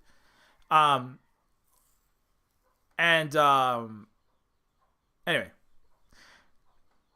let me unravel all of that. That's a lot of subthreads. So when I talk about, that's what ultimately, when we talk about Neofeud is trying to analyze when I talk about, it's an indigenous left perspective, right? It's not just an indigenous left perspective. It's a indigenous Native Hawaiian that has spent time in the Native Hawaiian culture in connection with Asian and Pacific indigenous culture, and then raised and operated in Western American capitalist empire. So it's really, because that's why I say I'm half stormtrooper, because I've had to learn English and I've had to learn these ways and learn this history. Now the duty, and I was talking about what does that leave you when you're like raised and you go to a $20,000 a year private school right across the street from the greatest war criminal and emperor in the long line of emperors going all the way back to the Caesars and the British monarchs, right? What Mr. Obama, who again, as I often say, extended the reign of the nadir of the 2,000-year project, right? The nadir of the 2,000-year imperial project is the United States, right? That is, again, threatening not just war to kill millions of people, which the Romans, the British, and the French had. It's the United States threatens the existence of all 7.8 billion people's life, and it could end it very soon, and it possibly might. We have to stop that. On top of all other life, all the other non-human relatives, are, from the sharks and the seals and the otters and the trees, everything larger than a aphotic bacteria, somewhere next to a Marianas Trench sulfur vent, everything else, or maybe tardigrades, right? That'll be floating in space, puzzled as to why these human predecessors didn't get their shit sorted. And then they'll be like, oh, it's because of those tiny minority of the human population that came out of the tail ass end of Asia. Or, it's called Europe. So, so Neofeud is about trying to identify from an indigenous life perspective, but also understanding the American perspective. That's why Carl is very important too. Like going back to that, when we talk about like Luna Oi and Carl, like Luna Oi is very important just because people in the West need to understand what the other side of the looking glass is. Right? People don't know anything about Vietnam in the West and the United States. They know and they don't want to know anything because racism and anti-communism and the history and the diseducation, right? So Luna is very important. But with the thing that Luna Oi, is a good friend and comrade, of course. We spend so much time working together. The thing, American Johnson is also important because he can speak back to people in the United States and in the West from somebody who has lived in the East, right? Those people who have lived in the West and the East are important because they have, it's not a guarantee that they will, because you can be an expatriate, go from the West to the East and live there for 30 years and still be a racist, anti-communist asshole, right? And Luna and EJ talk about this. Oh my God, there's U.S. military veterans and all the just American expatriates living in Vietnam and in China that they actually you can get more racist, like Lao Y69 and Serpent ZA, right? They're like literally out there. They live there, and then they're upset that they didn't get to have an Asian sex doll / wife and make a lot of money weaponizing their Euro English speaking privilege like their daddies did in the 1980s, right? It's basically what's happening. They got upset and now they come work for the U.S. empire to badmouth and attack China. So it's not a guarantee that because you live in the West and the East, you will be able to improve the conditions for the world and especially for the West. It's really, the East is like doing a lot better. It's the West that needs the help. And they need people that are able to speak to them, that is teaching them about how to get better from older, wiser civilizations, and older, wiser, successful socialist projects that have undone the ruling oligarchies and their empires that they represent, and you have to learn, you should be learning, there's a lot of talk about science and economics, but nobody really wants to do the actual science. If you believe in scientific revolution, you should study the places that have had successful revolutions, right? But I shouldn't say nobody, but there's too few people still who claim themselves to be empirical, to be critical thinking, to be scientific, who have 4, 6, 8-year university educations, who they're not doing the science. What's standing in the way? Racism, anti-communist, all the things, So American Johnson is a white man face, because people don't want to, that makes a big difference. That can speak to people who are not even willing to, even, and EJ will say it himself. As an average American man, as an average American white man in the United States, I wouldn't listen to any women, even white women, and I definitely didn't listen to people of color when they spoke. I would only listen to other white men. And I definitely wouldn't listen to an Asian woman from a country that is identified as communist. It took years of being outside of the United States to even get to the point of trying to even listen. And that's very important, right? And that actually highlights, because he's just an average white guy in the United States. That highlights he's an average Westerner generally. I mean, not just white guys. People of color who are too indoctrinated into the West, into the United States world, people of any gender, You know, people of and he said I was a liberal white man, but you could be a leftist, non-straight cis, non-white guy, or non-white, non-binary or trans person even in the United States, or in France or in Canada, and you could still have. And I know that we know there are still barriers there when it comes to listening to somebody from a place that's identified as the tanky country over there that's trying to hurt its ethnic minorities. And I speak for myself too. I believed a lot of wrong, racist, anti-communist stuff as an Asian and Pacific Islander person who suffers under U.S. occupation. And I still believed stuff because why? Because I was raised in the formal and informal indoctrination and mass diseducation systems of the United States under illegal occupation in Hawaii. So it's not really the fault of people who are raised in the United States or its illegal occupations, like Guam, like Taiwan. In a certain sense, is a U.S. occupation.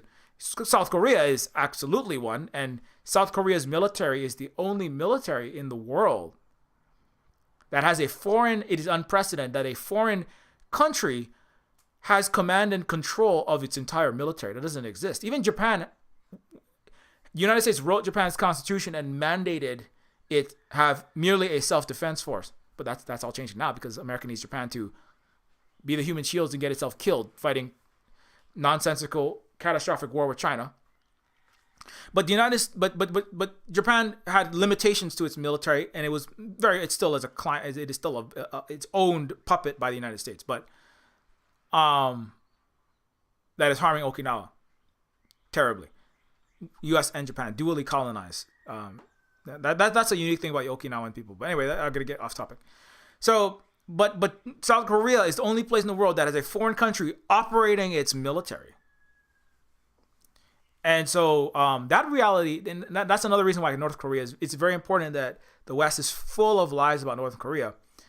That actually has even more socialist success for material conditions than even China and Vietnam and Cuba. North Korea is 100%, like China and Vietnam have like 90+% home. They have like 1,000 times less per capita homelessness. So they basically have virtually or almost zero homeless problem in China and Vietnam. But they're not as radically left as North Korea. North Korea has 0% homelessness. Absolutely zero. It doesn't even have a housing market. You are assigned housing based on the material, speaking of material conditions, based on the material needs and the roof and security needs of your family. If you have for example, if you have a four-person family, with 2 parents, 2 children, you are assigned a 3-bedroom or appropriate size house within, and they say, what is your job or what job do you want to get into? Dad's an electrician and mom is a nurse, or, dad's a electrician and other dad's a computer programmer. Okay, we're going to put you in a house that is 20 minutes from the electrical, central site and 50 minutes from the office, and here in walking distance to the school for the 2 kids, and it's going to be a 3-bedroom house. So you there is no housing application, there is no landlord, period. There is no that I know this is like unbelievable for people in the West, right? How could you not have to pay exorbitant rent and pay the majority of your income to the neo-feudal lord that's your landlord? I'm sorry. The successful competitor in housing acquisition and in housing market. I mean, what is the justification for this anyway in the West? There's not really anyway. But North Korea has 100% housing rate. It has nearly free electricity. It has free universal healthcare. It has free K-12 and free university education. It doesn't have no problems, but the problems are caused, of course, by international sanctions. It's difficult to get information in and out because of the United States. Because of the United States' ongoing war crimes against the 2 million people that were exterminated in Korea in the genocidal war of the Korean War. That was the multi-million blood-covered and napalm and bomb burnt crucible that the military industrial complex in the United States was born. The Korean War was the prototype test case for the post-World War II U.S. military industrial complex that the Rand Corporation, the DOD, the Pentagon, the neocons, the neolibs that they descend from, all came out of, and they said this was a success. This will be the American political and economic model. It's called the military industrial complex. It's called neo-colonialism, neo-imperialism, and it will continue ad infinitum based on massive and collusion and military contracts based on United States government funding directed with 50 state, universal interconnection of state economies and state jobs tied into military weapons manufacturing and military related corporations, which is why you want to get a hospital funded, put a hospital and tie it to the back of a tank and go, this is called the hospitank, that, and then you could have healthcare funding, and then you will not be dying from your insulin costing $500, right? But that was born in the Korean War. And anyway, I'm like way off topic, but it's okay. But that's the reason why Korea has to be one of the most mass disinformed of the global mass disinformation. You have a particularly calcified nexus of a tumor of disinformation around Korea, because it is not the original, but it is the mega war crime, the mega sin of the United States barbarism-based order, called by Blinken the rules-based order post-World War II. But that's why you have to never know anything about Korea, ever. And that's why I want to get a Korean. I really want to get a Korean into this Asia-Pacific Stop Western Barbarism from Destroying the World panel and poisoning Native Hawaiians. I want to get a Korean in there. I'm still looking for one. If everybody knows any Korean, I gotta get a Korean. I asked No Dole. I asked some other Korean people who have been at other presentations, but they need to arrange it like a month ahead of time. I was like, I'm sorry, week and a half. So if you know anybody who is in ideally North Korea, that'd be, I don't know, that's not gonna happen, but former North Korean maybe, like the North Korean, who is not particularly happy with South Korea in Squid Game. That would be cool. Let's interview her. But failing that, Korean in Korea or diaspora that could speak on behalf of the impact of Western militarism and empire in the United States in particular on Korea. That's what I would like. Anyways. So, I'm lost in the weeds right now. My brain, I should get off soon. Okay. But that's so when we talk about Neofeud, that's a whole other side of Neofeud that Neofeud 2 is dealing with a lot of this kind of stuff. It's going to be, it's going to factor a lot of this in, but with more of the indigenous perspective, because number one, when I made Neofeud, I hadn't not talked to Luna. Neofeud is mostly about identifying the problems with the Western world. Neofeud 2 deals with it's an intergalactic world where Alpha Centauri has techno kings backing coups for, you know what Alpha Centauri's three-eyed sentient gaseous octopi and indigenous lizards didn't need? You know what Alpha Centauri's third rock from the sun didn't need?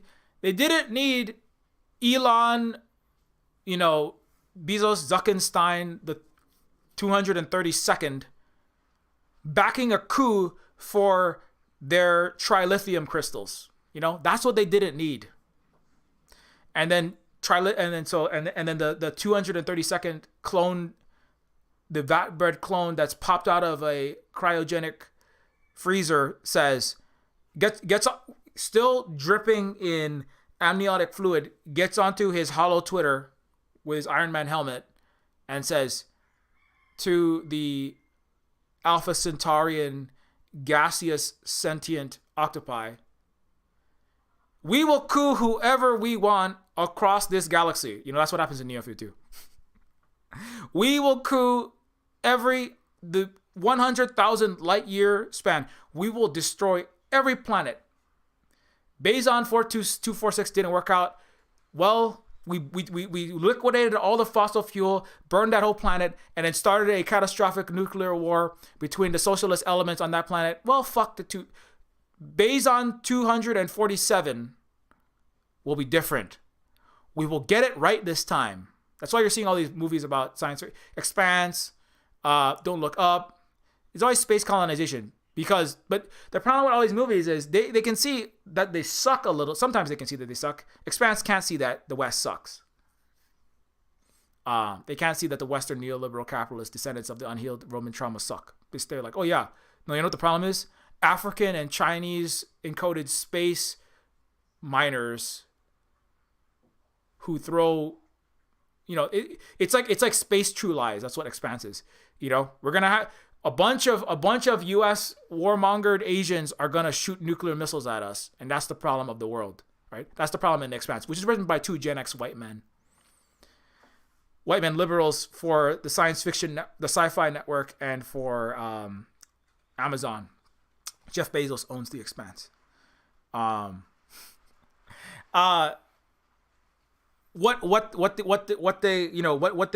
Don't Look Up cannot see is that there is no solution, right? It's the only people that will get off of Earth is the descendants of the unhealed, the descendants of the oligarchs behind the eagle emblazoned Romans, right? Elon is the techno king behind the U.S. eagle emblazoned F-22, right? Flying over the ADIZ between Taiwan and China, or over China, right? And the eagle emblazoned U.S. black ops that are training neo-Nazi Victoria Nuland backed coups. Fuck the EU. That's what she said. Hey, Germany and France. Are you French or German or European? You know what the United States current Biden administration's political advisor said that is running a lot of operations right now? One of the 16 neocons, right? You know what she said? Fuck the EU. We're going to force the neo-Nazi coup in Ukraine through and cause EU to slide into chaos and economic destruction and more refugees. She literally said that on a phone call, and it was very embarrassing. So Europeans, it's really in your own best interest to understand this. That's what you are. You used to be the Dauphin and the Dauphin and the Caesars, and you used to be the shot-calling, tea-sipping Windsors, and you used to be the Kaisers. Now you're the pawns of the United States. And you're going to freeze in the dark without your Nord Stream 2, and the U.S. is not going to get you what you need. The U.S. is going to eat you and throw you as a like so many Oktoberfest beer-sipping mujahideen. You will become, Europe, merely a quagmire to cause a chaotic swamp for Russia. Europe is the new Afghanistan because, we can't take 83% of the world's narco out of Afghanistan, and we can't use them marvelously, as CIA super spy Graham Fuller once said, to cause problems for Russia and China by backing ETIM, Mujahideen, Osama bin Laden, and other extremists there. So Europe, you are the new Afghanistan. And I don't know if you know how it worked out for Afghanistan. It didn't work out too well. So consider that. The United States will incinerate its allies when it doesn't need them anymore. So anyways, literally blew them up. ETIM, the greatest day of bombing, were the former US-backed far-right, actually anti-women's rights, actually anti-left, anti-liberal. They exterminated the liberals, the US-backed far-right Islamists in Afghanistan. And then they bombed them. So that's what America will do eventually, just get you all killed in Europe. If not dead from freezing in the dark, lack of food, supply disruptions. The U.S. is is backing this war. It was France and Germany. So, good on the German naval vice admiral who came out and said, Putin just wants respect. We need to have more dialogue. Russia just wants respect. We need to stop escalation, and then he had to resign because Germany is a puppet. Occasionally you have a random Voltaire, and then you got it. They assassinate, character assassinate, put you in the stocks, in the pillory, or they dump you in a deep dark cage with Julian and Daniel Hale and Chelsea Manning, right?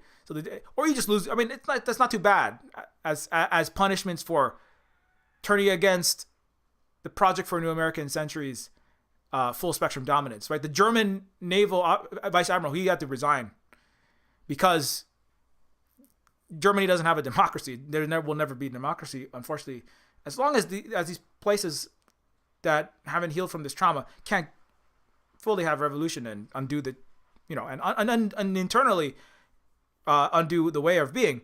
But I mean, occasionally you have people come out and say a true thing like that. They'll Voltaire their way into joblessness, right? Or like Macron's over there like losing his mind.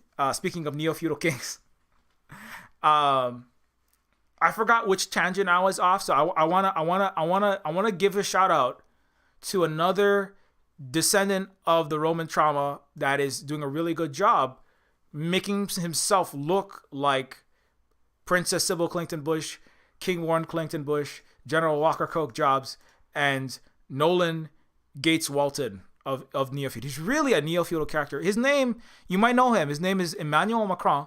And he sent some really amazing things. I want to give him a shout out. The Neofeudalism 2022 award goes to Mr. Emmanuel Macron. The Royal Dauphin of France pausing gold leaf brioche and $25,000 per bottle Romani Conti wine. If you don't know where that is, don't ask me why I know where that is. The reason why I know where that is because I know somebody who had a lot of wealth in Southern Colonial Place that really liked that place. But it's one of the most expensive winemaking locations in Europe.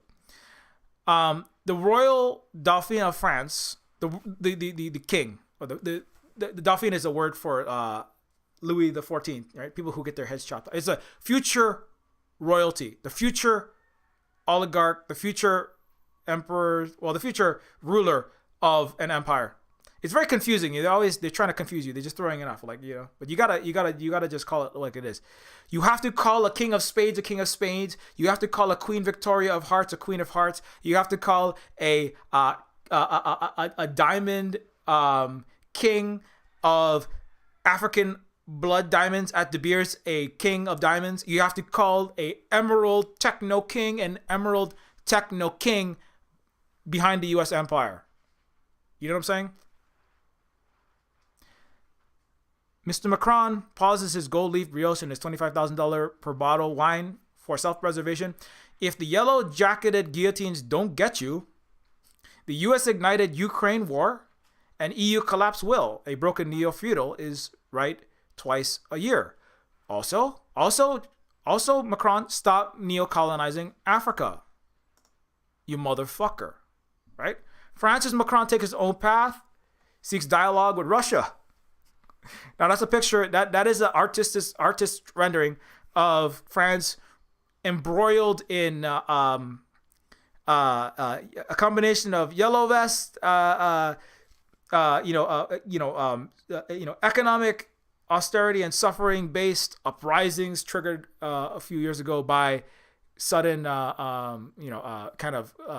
Jean Valjean, Les Miserables moment of let them eat 50% gasoline price hikes, kind of like what happened in Kazakhstan recently, and then problems. But anyways, Macron having a lot of economic problems inside of his country as a neoliberal, banking dandy, sipping his fancy wine. Very famous for whining and dining, and like Lumiere from the Macron is like the rich multi-millionaire version of Lumiere. That's a disservice to Lumiere. Lumiere he just likes to put on a good show. Well, Macron, he's like, be our guest, Saudi Arabian king and American neocons, come and have some Parisian, have some can dance tonight. Have Versailles, here's a crown, here's a 27-layer cake, here's a bunch of very expensive Chanel Prada, and my wife is dressed in a dress that costs more than the rest of France's GDP combined. Oh my God, I actually own the rest of Europe. But then the U.S. took it from me, and now I'm gonna get my head chopped off because they're causing unrest.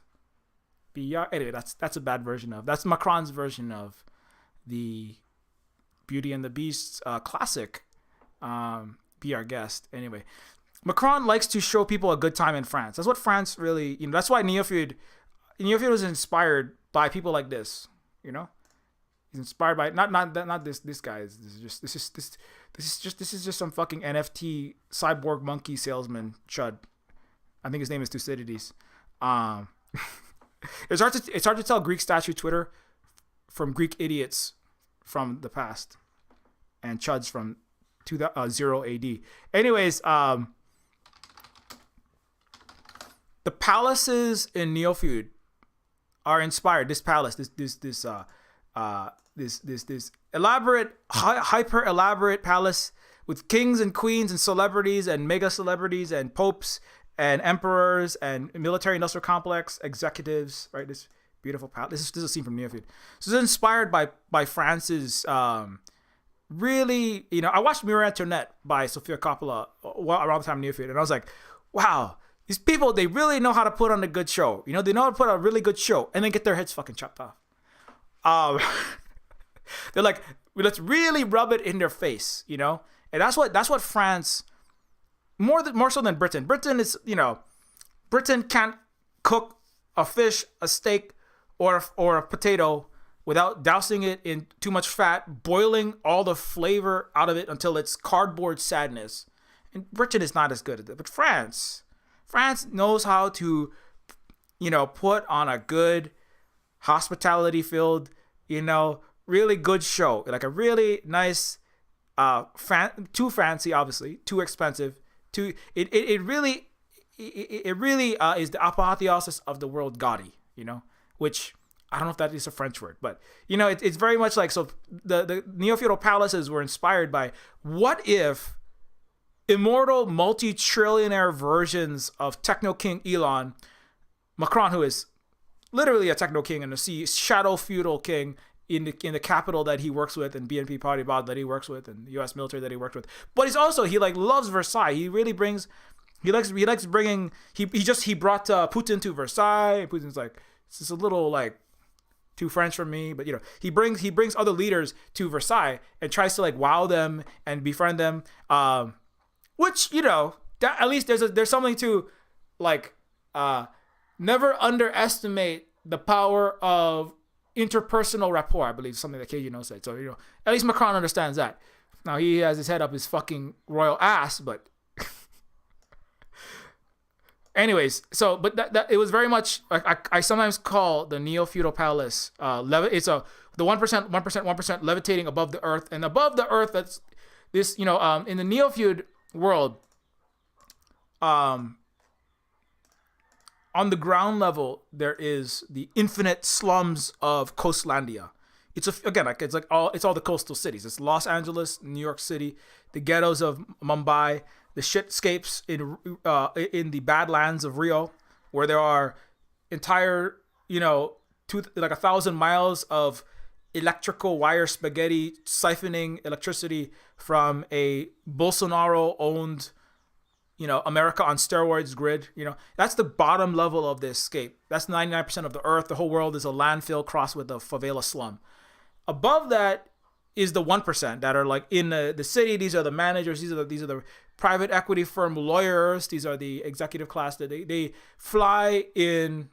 In Chile, you have the helicopters go from mountain chateaus into the mansions into the city, because you don't want to. Why would you want to pass all those non-humans down there, right? And similar in Mumbai, you have a bunch of very poor people, and you've got the elite coming in their fancy bulletproof limos to the 200 story to fuck around with Modi and the United States imperialists that are exploiting and continuing 1 billion people's exploitation. And so the second level is like the 1%. They're like executives, real estate agents, really successful lawyers for Apple, ASPE, think tank, professional preschool satellite image examiners, and then labeling them as concentration camps and repeating Canadian war crimes against the indigenous people. Like they're forcing IUDs insertions into 9-year-olds, So the people who like make that propaganda, that they work in that second level. But on top of the 1% is the 0.0001% of the 1%. And they live in the palace. Well, they don't live there. They hang out in the palace with Macron. That's literally levitating on, quintillion dollars worth of gold, because the collapse in the world of Neofeud, the global world reserve currency of the US dollar spirals towards collapse, and then it can no longer control the world through the IMF, the World Bank, and the WTO. That's part of the story of the Neofeud world.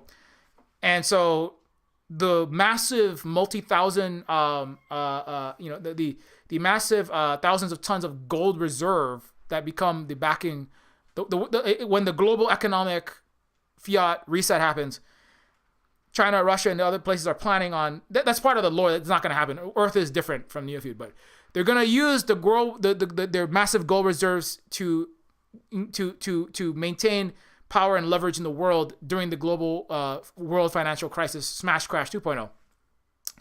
And the Clinton Bush solved this by flying into space. They're a multi-planetary conglomerate that they own entire moons and planets, and they have space colonies all over the place. They fly into space on a Condor 12 rocket, lasso a golden comet in the Kuiper Belt. They already know these exist. There's this comets that have enough platinum that it would equal $200 million per person on Earth worth of platinum it would be equally distributed. Not that they would. And so the Clinton Bush lasso a golden. This is actually way before Don't Look Up. So I just want to say, I Don't Look Up, it ripped me off. So I need 20% of all of the box office sales for that movie. So Leo, you're gonna have to give me some of your money. Anyways, the Kuiper Belt, he lassos a golden comet, brings it back to Earth, melts down 100 times more gold than all the gold mined in the history of the Earth from its own tectonic plates and crust. Melts all that gold into this palace and the levitating inverted Anuit Coeptus pyramid beneath it. And the literal palace is a symbol of the global cornering of the world economic system and the solar system's economic system. Symbolically, as one of the means in which they stop. Of course, this is the Neofeud is it's a very unlikely timeline nowadays. It was more likely in 2010 when I started writing it, but the point is that like they maintain through whatever means possible capitalist planetary hegemony and central bank printing and massive unpayable debt. As Vijay Prashad would say, you've taken 450 trillion from the global south, from the colonized world, from the indigenous world, from the non-Euro West 2,000 year fail people world, and you give us our money back as debt. So this is central to continued modern planetary chess players, which is maintaining the global system of extraction through weaponization of infinite fiat printing. It's Roman in that sense, right? But again, instead of shaving the denarius, which was based on silver, now it's based on gold. But it's still the world economic order is still premised. It's not premised on Bitcoin, which is a hyper hyped up, Reddit Western fail son, anti-Asian racist who screamed epithets at Chinese level 7 Tarian chieftains. That's what, and Bitcoin and NFT is for loser children of Amazon executives and Wall Street magnates to try to replicate their daddy's successes by selling overpriced monkey pictures that are also racist. It's very racist. Anyway, so that's not gonna do shit actually. But the but gold still is, it's still gold, like silver is still it's not like a guarantee that that's gonna make and break the reality, but gold and silver still play major roles. Silver, I mean, this goes back for millennia, right? Silver was the currency that was backing what was basically a fiat and then very much overinflated currency, but by cutting the silver into pieces. So the gold is lassoed to stop the collapse, in a certain sense, of the, it's another way to think about it is the cornering of the gold market and trying to Britain, as just an example, Britain has requested the repatriation of several hundred tons of its gold. The United States says, no, absolutely not. And that's why Britain has to be America's little tea-sipping puppet, pumping out Uyghur genocide articles at the BBC, because the United States has all of Britain's world economic reset leverage is owned by its daddy. So Britain is a pawn. Germany is a pawn. Again, Europeans, it's really in your interest to figure out who the fuck you actually are and who your descendant is, who is going to burn you for its benefit. Not for its benefit, for the 1,000 people who live in Versailles in Wall Street. The actual new Versailles. Macron is over there trying to sell his old, crusty old Versailles. The real Versailles is going to be in space when they leave this burned earth. Anyways, or in 1,000 feet under the ground, mile underground New Zealand bunker where the keys to the automated robot police, and AI run police, is controlled by the single individual who has his heart and his mind and his neural link encoded thought patterns, maintaining the entire artificially controlled AI, robot, police, and DARPA dogs, right? So it's either underground bunkers or space. That's the new Versailles. They're going to burn the world. That's already their plan. That's why they never do anything about climate change. It's useless to ask any Western country's government to do anything about climate change. They absolutely never will. They're going to burn everything. It's clear. They talk. You listen to, like, Douglas Rushkoff had an article where he was paid $100,000 for 1 hour to speak to people like Kyle Bass, people like the private equity fund billionaire managers, and he's like, yeah, they don't fucking care. The only question is not how, it's just when. And you look at Battlefield 2042. That's the plan. We're gonna wreck this whole earth, and we're gonna make a lot of money doing it, and then we're gonna just make sure that when we make the new earth, we replicate the cancer of unhealed Achillean trauma wherever we go. So the gold is just America. Coming back to this, the gold represents the United States oligarchy, the federal, not necessarily the Federal Reserve itself, but the control of the planet through financial, capital, through it's neo-feudal capitalism. The United States is called techno-feudal capitalism, a techno-feudal post-capitalism, in the sense that it is not premised on the private ownership of the factories, restaurants, means of production, pumping out goods, and then selling them for less than the cost of labor and the cost of making the products, and then making profit. It's not it's not capitalist in that sense, because neo-feudal capitalism, or neo-feudal, I call it neo-feudal post-capitalism. Neo-feudal post-capitalism is about making broken F-35s and then not selling them and then making $20 billion from that. It's about making broken 737s, right, that all get grounded for 2 years at Boeing because of because of the capitalism itself, cutting corners and underpaying 100-hour crunch working aeronautics drill, screw assemblers on the side of their Boeing 37s, underpaying the MAS, the autopiloting system software engineers at Boeing so little that they were riddled with mistakes, on top of the engineering, aeronautical, and turbine errors. That's part of it. They don't want to talk about Boeing, not talking about it. They're making like it's just a software problem. It's a lot easier to fix than $50 billion worth of aircraft that has catastrophic embedded engineering deficiencies, right? It's a lot cheaper to just go, hey, just roll out patch 3.665 into all of the Boeing computer systems. But they're not going to talk about it's across the board failures. U.S. military majors and officers have come out and spoken about this. The whole plane is not fit to fly. All their planes, like their F-35s, that are killing and injuring innocent people on. I shouldn't say innocent, injuring many people on USS War Criminals and USS Gerald Fords in the Pacific. Recently, there's an F-35 crash. Anyways, on the plane, the Chinese had this fucking hilarious TikTok where it's like the plane.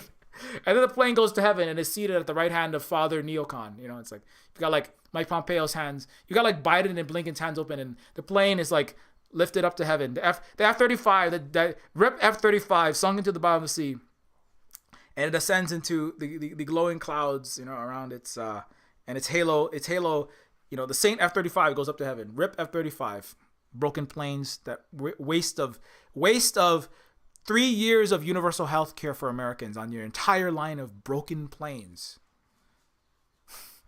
So anyway, if you're American, you should really be upset about that, you know.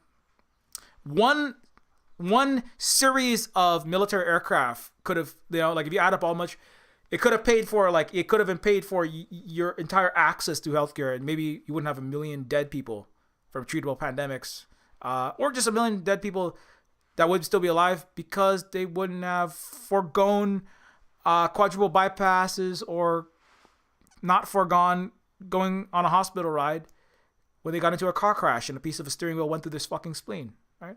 So the palace is about and the gold is about the maintenance of historical international currency and financial oligarchical control. Capitalism was not invented by America. It was not invented in the 1700s and the 1600s and the 1800s. It has always been part of the West. The Bourbon Kings had vast bank vaults. The French hyperinflated multiple currencies. It's another thing, the French, very inspiring, very inspiring. The franc, and there are multiple versions of the franc. If you look up French currency in inflation, they had multiple currencies, right? Shortly after the revolution, a major hyperinflationary event, after the revolution, before the French Revolution, the large amount of currency entering French market caused prices of goods to grow so quickly that soon the ink necessary to print the notes cost more than the notes are worth. They actually went through multiple francs, new francs, and other versions of the currency as they continued to print and fund money on their collapsing oligarch hubris-laden 76 layer cake and overly elaborate pastel jewel layers in the sides of their trim on their ivory palaces. They have to keep, they just like, let's just ignore everything happening and we're going to live in this city that is a palace. It's like a palace city. That's really what Versailles is, like an entire area code. It's like an entire reality encapsulated within a massive royal castle. It's basically what it is. It's like it's really remarkable in a sick way. It's really remarkable in that way, and the way that you can just like live your entire reality there. It's emblematic of the final phases of places like the United States and all these other ones. Caesar and Nero, they're very similar, but France like really nailed it in the sense of like in the sense of interior and exterior decoration. They really nailed it. But the goal is about the cornering of and stopping of and maintaining of global economic control, in the way that silver was. So that's what it's. I keep spiraling off away from my point. The Roman empires, capitalist oligarchies, maintained their nice things and their wealth. And Nero famously burnt entire portions of Rome just to build nicer, more palatial resorts for himself. And I'm sure he had. We don't know if we had. I can't remember if he had hedge mazes that were quite as manicured as this. I don't know if he had. They had aqueducts and they had Rome. They're very famous for their marble and their engravings and their statues and their water and their fountains, right?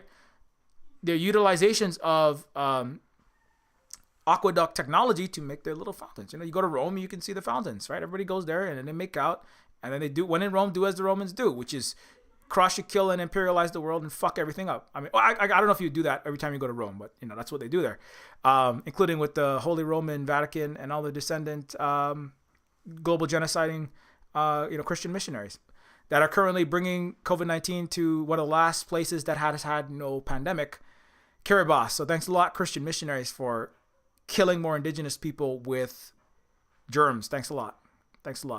Anyways, so that's why we have that. And, that's what I mean, this is a lot of explanation about what's actually going on in Neofeud. That's why you have literal people who look like princes. I know that, to be clear, I kind of like Prince, and I was like, oh, what if we had like literally somebody who looks like the artist formerly known as Prince, but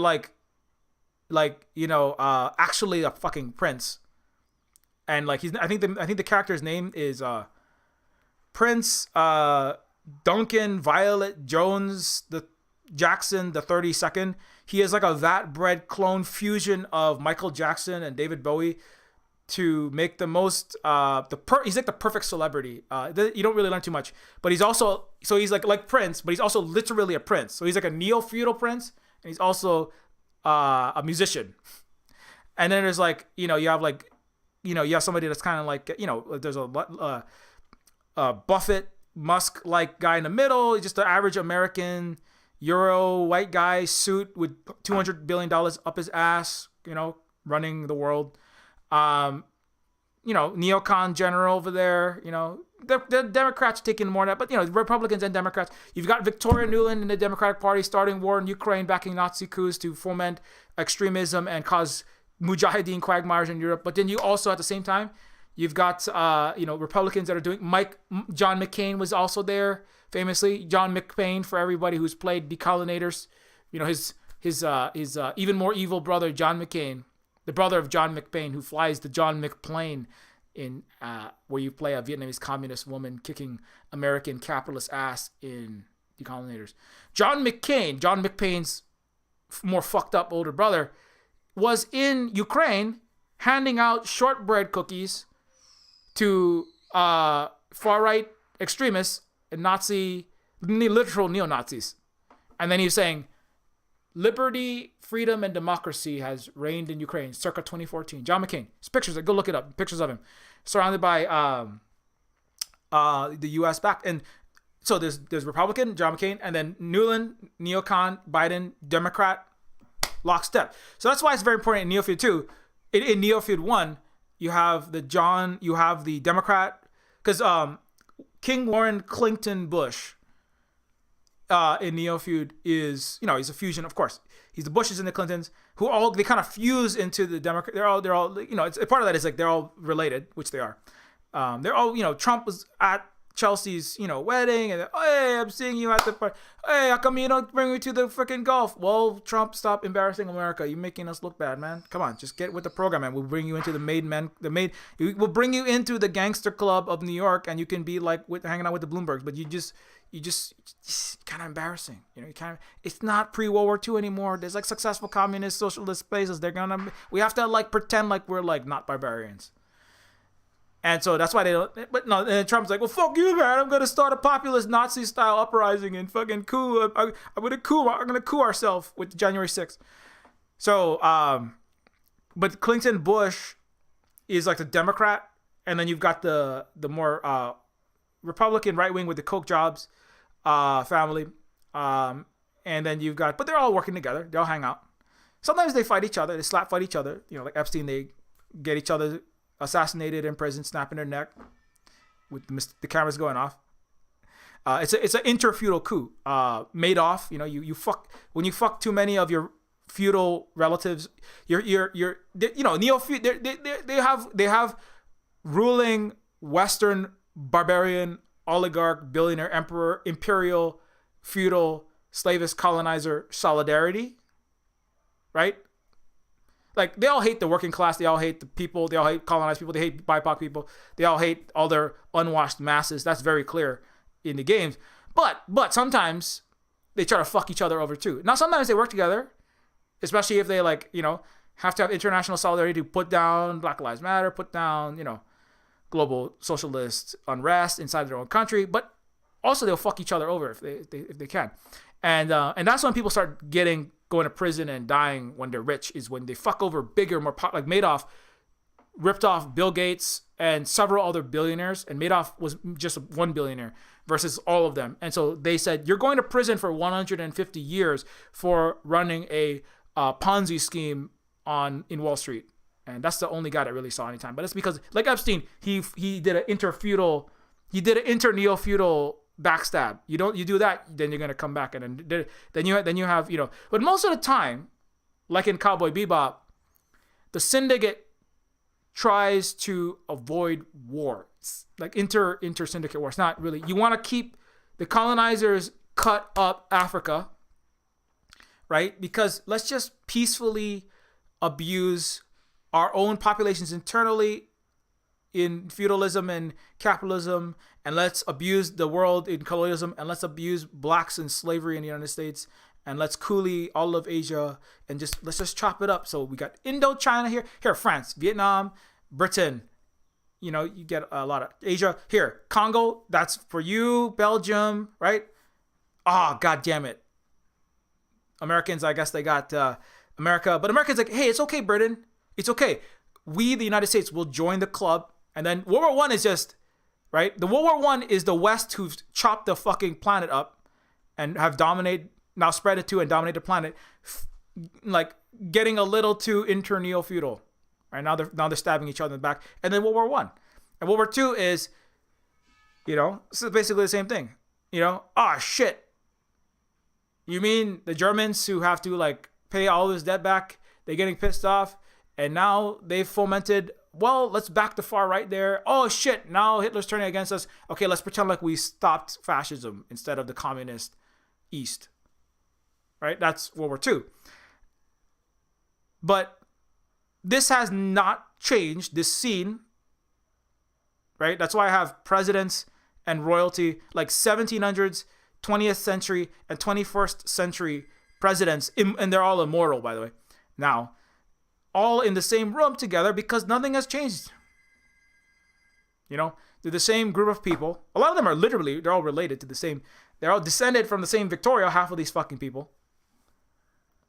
They're the same hereditary aristocracies. They're the same ultra rich class. They're the same group of douche fucking bags. They're the same cacistocracy. They're the same Platos and the same fucking Caesars. They're the same fucking Henry VIII. They're the same sleeping around, you know, screwing around like Zeus. You know, oh my God, how many bastard children do you have? Hide them in an orphanage somewhere. You know, they're the same. Oh no, somebody found the son. Oh, well, they might try to become king. They're the same group of useless oxygen thieves that don't know that the sun is going to go red giant, you know, billions of years from now, not 500 million, right? So that's really what this is about, and that's why they look the way that they do. Anyway, I could talk about this probably forever, but I'm looking back and going through all of Neofeud 1 because I'm working on Neofeud 2. And I'm going to get off soon. It's already almost 2. There's going to be a lot of recurring characters in Neofeud 2. Neofeud 2, again, it's a multi-planetary, like, let me play the Neofeud 2 trailer for a second here. Neofeud 2 is like Neofeud 1, but it's actually intergalactic. So, but again, not that much has changed, you know? In Neofeud 2, you have, you know, intergalactic civilizations. There is space travel, time travel. But the neo-feudal rulers, like, you know, like the United States now, that's the problem is they're not actually good at producing anything. And so they're losing their warp. They're underpaying, like Boeing MAS autopilot encoders. They're underpaying they're underpaying their FTL engineers so badly that they've lost the ability to travel at superluminal speed. You know? And that's part of the joke in Neofeud 2 is the Western galactic half of the Milky Way is run. They have starships, right? They have star destroyers. They have international aircraft carriers, interstellar aircraft carriers that launch TIE fighters. Because the U.S. in the West is the actual empire in Star Wars, to be clear, right? I mean, that's who's doing the imperialism. Remember? No, they don't teach you that in the West. No, is it just a bunch of money making for George Lucas to not say the truth? Oh, oops. Anyways, so in Neofeud 2,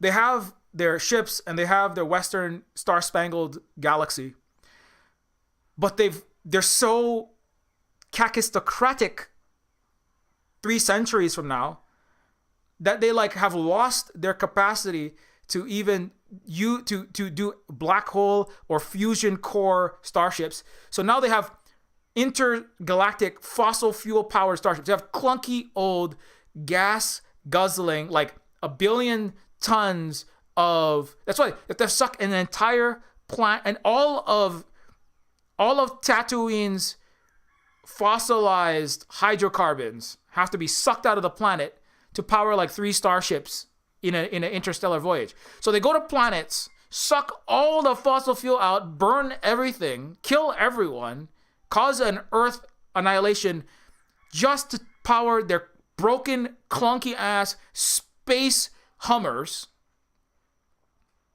because they are their own incompetence at their capitalist management of their own military and corporations has caused them to lose. They've forgotten their own technology that they stole from indigenous people. Because remember, they stole the black power and the paper from indigenous people, and then made weapons from them, and then now again, the indigenous China has already surpassed them. So as part of Neofeud 2, Neofeud 2 is where it's taking this and then blowing it up into the future, much further in the future, you know, and then the super advanced indigenous civilizations that have warp travel and they can like they have like type 4 Kardashev civilizations that can utilize the power of entire suns. Not that they do that because they don't. That's not conducive to healthy expanse, right? You don't want to just keep growing and growing and growing. They utilize enough energy that they need, and they don't utilize more than that. But they have the capacity to wield entire suns, open up,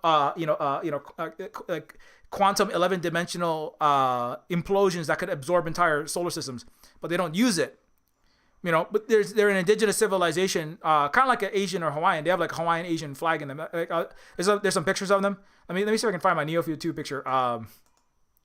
But they don't. They choose not to.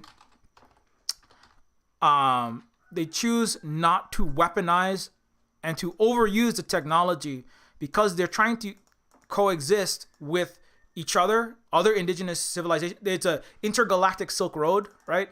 That's trying to win-win coexist with all the rest of the, the Alpha Centauri gaseous octopi-like sentient beings floating in the, and all the dolphin-like sentient submarine designers beneath the methane oceans of Neptune, etc. They want to coexist with all of these different civilizations and different languages and different cultures across the galaxy and across the universe, actually, across all the universes and across the multiverse, right? Is and it doesn't have to be about conquering it all. It doesn't have to be about taking it all. It doesn't have to be about, the 4X games in StarCraft. I've used StarCraft often because it's very much a United States circa 1995 metaphor for itself and for what it would do to the galaxy, which is fight for supremacy between psionic Roswell aliens, the Protoss, and communist Asian coded insects, the Zerg, and fight them for supremacy, right? It's really, StarCraft is the Terran Americans versus their European ancestors, because they're very Euro. Protoss are Templar Knight coded Euros with Psylocke blades, basically, because that was cool at the time. And Zerg, hive mind, communist, Asian, authoritarian, bloodthirsty xenomorphs, basically. And it's very racist, but everything in science fiction is in the West. Anyways, so what am I forgot where I was going. I'm trying to find my picture of here it is. Yeah. So in Neofeud 2, there's this image of Western. I have this Western barbarism or indigenous socialism. On the bottom they have successful warp travel. They have like I said, the Chinese are already beating the Chinese will launch nearly 50 spacecraft this year. Their success rate is higher than the West, and they're launching more than any other country. They have 50% of the renewables. I go through the statistics often nowadays, so I'm not going to go through them all. But they're just kicking the West ass, and that's in every rubric. So, because they're not doing that barbarian Greek bullshit. You know what I'm saying? I mean, the ancient Greek bullshit. The Greece is getting fucked over by Europe with austerity measures, and all the pharmacists are killing themselves post 08-09 crisis. But because Goldman Sachs, because the descendants of the Roman oligarchs pushed Greece by cooking its own books with its own complicit Greek oligarch class to funnel Greece into the EU by making it seem more solvent than it was. That's not really the fault of the Greek people, Actually, the Greeks obviously have a lot, and that's why Giannis is very upset all the time. Like the French and the German people, you have much to lose in Europe if you allow your descendant to continue to commit its global atrocities, using you as a pawn. All of Europe. It's very important. Maybe that's a nicer message for the Europeans, because sometimes I can go pretty hard on them for reasons, right? But also, they are being used as a pawn right now. At the same time that their own ruling classes are doing racialized capitalism and under kind of bogus sock them cover, and also continued colonialism, but you're also being used as a pawn by the United States as well. So and the indigenous people of the earth, that are now coming out from under this, it's really 2,000 years, right? Centuries, right? Europe until the reason why the colonial era is identified as for the last few centuries, right, is because the barbarians in Europe, the mass organized violence and mass disinformation based way, didn't have access. It didn't have the transportational technology, right, of the ship and the navigational technology. It still is not very good at navigating. It's not even close to how good the ancient Austronesian and Hawaiian navigators were. But or even the Zenaria, the peoples of the African desert were also very good at navigating for a long time, even in the desert, which is hard to navigate if you don't. A desert is like a sea, right? There's not that many. It's not easy to recognize where exactly you are in the desert. It's rapidly changing. The sand is it is almost liquid-like in the way that it moves and changes with the meteorological events. It's aeolian. I mean, in the sense that it is modified and flowing like a yellow ocean, right? As opposed to more static rocks and grasslands and forests. A desert is a very ocean-like. Anyway, no, that's similarities between desert peoples and oceanic peoples like the native Hawaiians and our Micronesian, Polynesian, our Fijian, Aotearoa relatives, right? We have similar realities. Anyways, that's that, and go watch Boba Fett, which deals with that. It's actually an ocean that becomes a desert, and that's who the Sand people are. There's a lot of that going on there. But I've done a whole stream about that also on this channel. Indigenous, but so the indigenous people are coming out from under this, and the last few centuries are because they didn't have access. If Europeans got access to, better if they were able to figure out how to not get their asses lost at sea and run into the West Indies, right, sooner. If they had started traveling more frequently to the Americas in, let's say, 1000 AD, colonial era would have begun then, right? It's a result of horrific ways of being in Europe getting access to the rest of the world. That's what makes it the colonial. It's not because there's a time. It's just because these fucking people showed up. If they showed up later, the colonial era would have started. If Europe hit the Americas, and got really into Africa and Asia in 1900, the colonial era would have started then. If it took them another 200 years, because I don't know, they burned themselves, they fought catastrophic wars that pushed them all back into the dark ages again, because that's a normal thing for them to do. They keep on, self-sabotaging, fighting needless wars for the hubris and might makes right benefit to their kings, Caesars, and the oligarchs, aristocrats behind them. So if they had pushed themselves back into a dark age, they might not have even contacted the rest of the, the indigenous world until 2100. And that would have been really, that's an interesting, maybe somebody's already written an alternate history, alternate future book about that, but I don't know.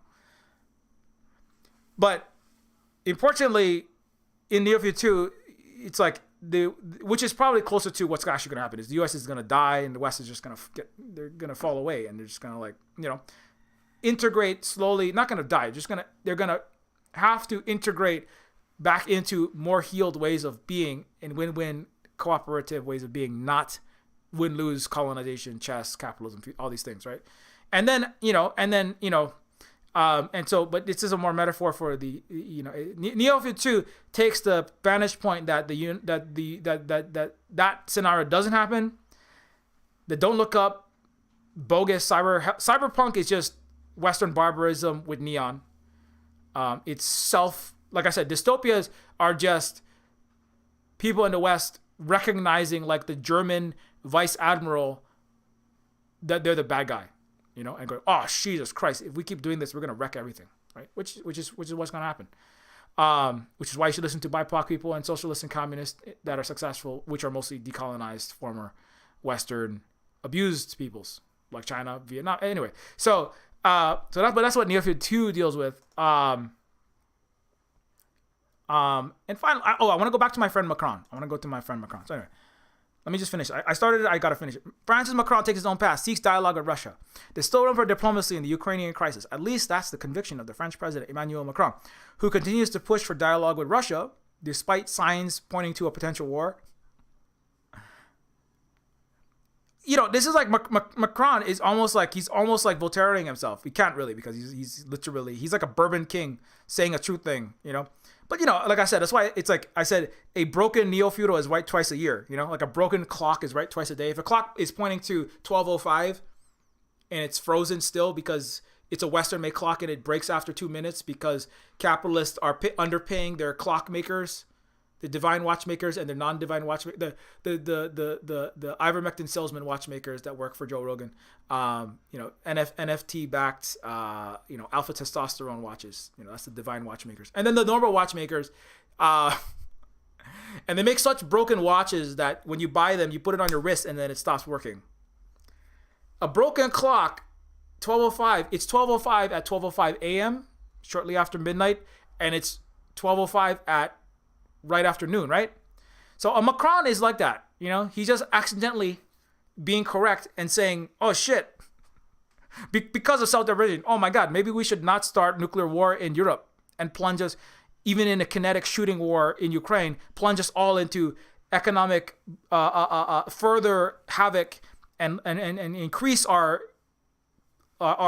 plunge toward the abyss with catastrophic war, with millions of refugees. Ukraine has tens of millions of people, right? So if you have a war in Ukraine, are you having problem with the far right being pushed and fomented and inflamed by mountains and mountains of refugees coming in? There will be millions of refugees coming in on top of the chaos and death in that country. On top of it could spiral out of Ukraine into Poland, into Hungary, into any country surrounding that entire region. The U.S. would love that. You know how much money the U.S. could make selling weapons into Europe so Europeans can kill each other and blow their cities up and have refugee crisis and plunge you all into an abyss? You know how fun that would be? Maybe Europe, that's what Europe needs. I shouldn't say that's terrible. I hope there's no war in Europe. But I hope it doesn't take Europe turning into Afghanistan. It's like ice people Afghanistan. It's like unwashed ass Afghanistan. I hope it doesn't take Europe being plunged into a horrific US-backed war while Lockheed executives sip tea, right? And that's why Britain's kind of like, hey, that's not too bad. I mean, we're kind of like we're like an island away from you guys. Fuck you guys. Also, America has our gold and has us by the balls, and we're the professional money launderers at HSBC in the entire city of London. This is just a giant crime factory for international LIBOR rigging. So, I mean, but you know who it really is going to fuck? Germany and France. Germany and France. That's who's really going to get fucked. So, Britain's kind of like, maybe Britain is, you know, if I'm a British neo-feudal oligarch, I'm like, maybe America, you know, will let me rule over the ashes of France and Germany when knock over American, like a uncontrolled spread of American missiles, Iraq war style, goes from 2 weeks in Ukraine to 26 years in the entire European continent, right? And as that conflagration with far-right extremists unifying between the German AfD, the Marine Le Pen's of France, backed by anti-COVID mandate, libertarian freedom ideology, all spread through Europe, and maybe we, the British, will be able to come back after all the American M16s, AK-47s, RPGs, tanks, and mortars that blow all of Europe up. Maybe we, the British, will finally get to rule France. You know, this is the end. I mean, if I'm a British, I'm like, perhaps we can take over as a vassal of America. We'll get to take over the. I mean, that's something that they might be thinking about. I mean, you know, if I was a British piece of shit sitting over there, I'm like, you know, I mean, how long has you've got the 7 Years' War, the 100 Years' War, the War of the Roses. I mean, fucking Game of Thrones was just based on, you know, these inter-Euro British French rivalries. I mean, and the British just be like, we can finally win the game of Euro Thrones. So let's fuck France. Let's throw them all in. I mean, you know, you should really think about that, you know? You should really think about that because the AUKUS deal, it's, again, who is that? AUKUS, right? Cut France out. AU, UK, US, right? Sometimes Macron will actually say that the Anglo-led, I'm not saying France is good. France, you got to stop fucking being run by oligarchs and stop neo-colonizing Africa and stop blowing Libya back into slave markets with the US. Right? But they're like, oh shit. Anyway, maybe we're gonna get fucked here. And he'll talk about the Anglos, the Germans. Well, sometimes the Germans that are like, you know, thinking about their own self-preservation to like, maybe we share more in common with, maybe we have 1,000 history with the Russians. And remember when Catherine the Great, a German, led Russia, and then maybe we don't want to have fucking massive conflagrations of war right on our fucking border. Also, all of Moscow's intercontinental ballistic missiles and nuclear warheads can hit Berlin, Paris. America's like, well, you know, maybe we'll let Europe go. Let's hit the ICBMs, hit y'all's. You know, hey, have more. I mean, anyway, again, I hope that the Europeans will think more and more about this before the U.S. successfully Afghanistans you. You know, because they would make a lot of money. I'm telling you right now. If I was an executive at Raytheon, Northrop Grumman, or Lockheed Martin, that's a lot of money. And, you know, America, like I said, they've been jonesing the military-industrial complex. They have lost $150 billion plus in exported weapon sales this last year, 2021. They're not happy about that. Afghanistan is one less really big money-making scheme. There's $21 trillion thrown into the Middle East wars. Multi-trillions in Afghanistan. That 80% of their fucking narco-trafficking opium to shove it into the bodies and mouths of people and make money, and as they opium narco-traffic synthetic fentanyl into their own people's mouths. And America is not happy about all that lost money. The CIA is very not happy about all that lost money in Afghanistan. America needs a big war zone to justify $900 billion National Defense Authorization Act 2023, right? So Europe, you are looking very nice on the menu for that. You are looking like a really good candidate. That's why I'm spending a lot of money and energy to demonize Germany as they're turning against this war, to attack Macron and France. They're attacking anyone that wants to stand in the way. They're calling you a genocide denier because you back Russia, which means you back China, which means you back genocide denier. It means you hate the Ukraine. Don't you want to save the Ukrainians? Is Macron a Putin shill? You, Germany, are you a friend of the authoritarian Russian regime, right? And they're going to blast that down your throat until you do. But remember, what's worse, getting called an authoritarian regime backer? Hey, come on. Every day I fucking wake up and I go, hey, China's the worst country in the world, maybe. Oh my God, you are genocide backing authoritarian regime, CCP, something, yellow bat eating, race funds of something, right? How bad is it to be called an authoritarian regime backer because you said that maybe we shouldn't start war with fucking Russia, compared to your entire European continent falling into total hellscape and a craterscape, right? I mean, or a refugee Nazi full on. That's another plan. Just create a huge refugee crisis, right? Lots of refugees coming from Ukraine, in further inflaming the far right, plus the COVID-19, plus the economic inequality, plus freezing in the dark, and just back a huge Nazi upsurgence in Europe. And then you could just have like mega fascism, just come like World War II style, just like World War II style Nazi explosions all over Europe, right? Think about that. Think about how fun that's gonna. America could make a lot of money selling a lot of weapons. I mean, I made a point, right? Actually, let me move on from this. So that's what Macron, in his Versailles speech, is accused of monarchical. He is literally accused of monarchical drift. That's why I really love France, because they're really good at highlighting the connections between their feudal and capitalist and their non-progress, right? Monarchical drift after addressing both houses of parliament at the former seat of French kings. Elon Musk, I love him too, because he calls himself Techno King, so he makes my point for me. As the CEO of CEOs of capitalism, he's the king of kings, right? French President Macron through the Galerie des Bustes to access the Versailles Palace's hemicycle for a special Congress gathering, both houses of parliament. So there's really beautiful stuff he's doing there. African Francophone countries pay $500 million annually to sustain the French and Franc and economy. So, maybe also stop taking 90% of, stop taking all of Niger's uranium to light your Parisian Eiffel Towers and houses for your middle-class French white people. That's not really cool, man. Why is 90% of Niger have no electrical grid and almost 100% are in the dark at night? Why are they still reading by candlelight and starving in Niger? France, stop being a fucking asshole. Come on. Stop being a colonizer piece of shit, And also, you're going to be flooded with Nazis and bombs. I made a game about neolib royalty that's the game. That's why I made Neofeud. It's a game about neolib royalty like Macron and Techno King pal Elon and the hellscapes that they produce and reign over. Anyway, here's your friend. Here's your good friends that are helping you get killed. U.S. neocons backs far right coup in Ukraine. Funds and arms then. U.S. says fuck the EU on the phone. It's recorded. Very embarrassing. Not that the U.S. cares. U.S. says fuck the EU. U.S. is like, what are you gonna do about it? What are you going to do, Germany? What are you going to do, France? You're going to do nothing. You're going to do what the fuck we say, because we own this world. And you are little pawns. You used to be big time, but now we're bigger than you. We're the United fucking States, motherfucker.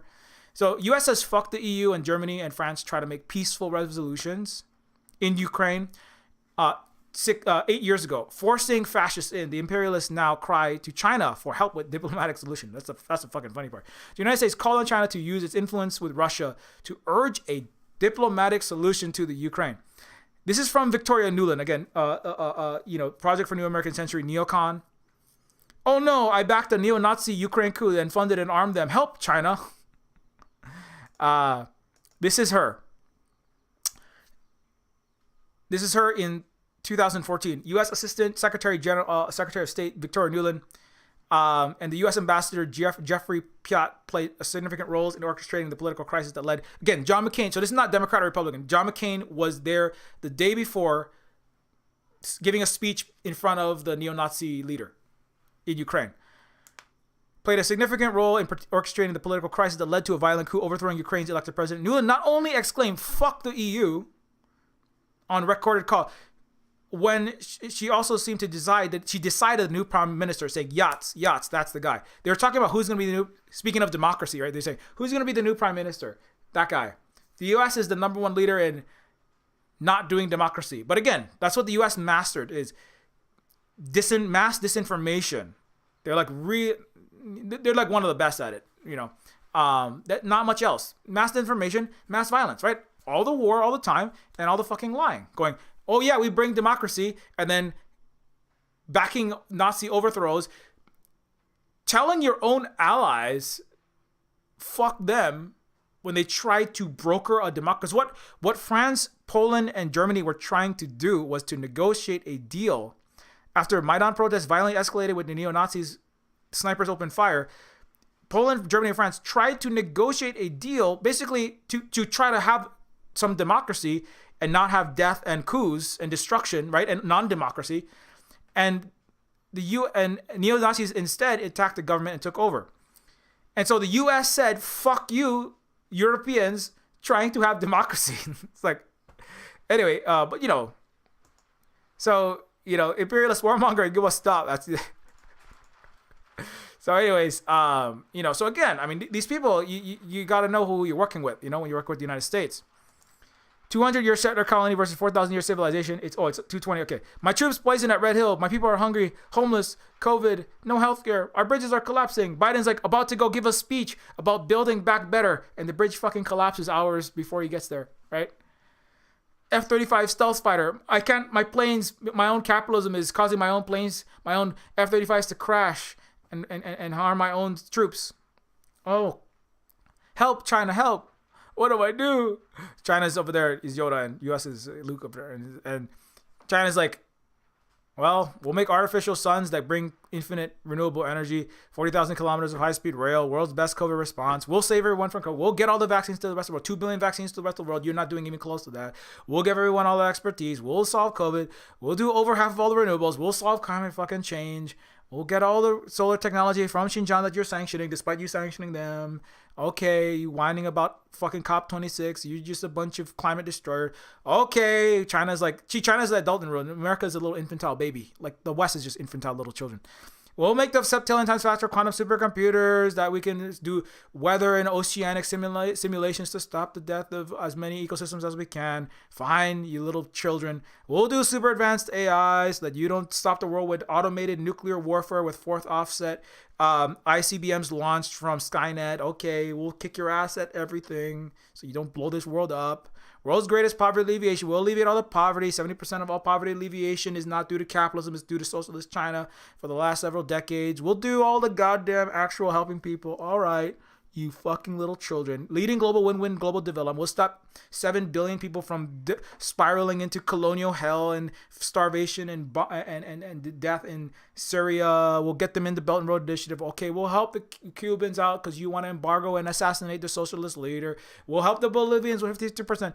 We'll help Africa, Asia, the Pacific out with wind development because you can't get it through your head why they're starving. All you can do is make a fucking Bono Western aid concert to send some fucking token money to South Africa and North Africa while you pillage them. We'll do the decolonization for you. China's more decolonial than everyone in the West. Every time a college professor in the West gets up and says, I'd like to acknowledge this land, China is doing 1 trillion times more actual decolonial work than your corporate and state-funded university is doing. Did you know that? Oh my God, we'll stop total meltdown in 08 and 09 by buying up billions of dollars of your broken ass, jacked up House of Cards neo-feudal debt. Fine, we'll stop the world from plunging into chaos. We'll gift millions of PPE from sister cities like Fuzhou, the sister city of Honolulu, tens of thousands, millions to New York, millions to Los Angeles. We'll save you from your own deaths of thousands, if not millions, of people in the front lines and doctors because you had no fucking PPE. We'll give you, China gave free PPE with no thanks, no accord, no congratulations. Silently just gave it. We'll help you with your COVID crisis. We won't surround you with military bases like you do. We won't be belligerent like you. You're surrounding us, but we're just gonna not surround you.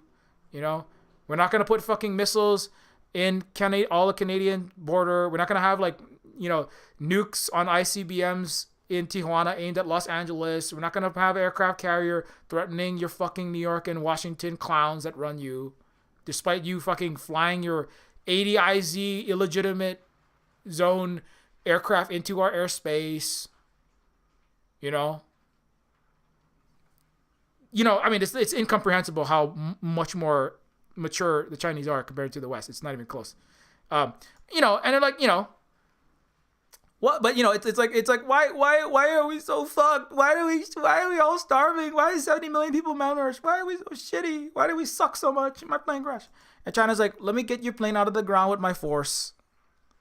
You know, you can't stop crashing your planes. We'll get it out of the ocean. Stop putting planes in the ocean. Can you not do that? That's not good for the ocean, you know? It harms the ecosystems there. Don't do that. Okay? I'm going to get the plane out. I'm going to put it in the trash can, in the recycle bin. We'll take the metal. Maybe we'll make high-speed rail from the melted down guns from your F-35. How about that? You know, imperialist warmongering, you must stop. You know? It's like, it's not that hard. All you got to do is just stop being a fucking evil piece of shit. Just stop being a clown ass barbarian. Just stop it. Just stop. Can you stop it?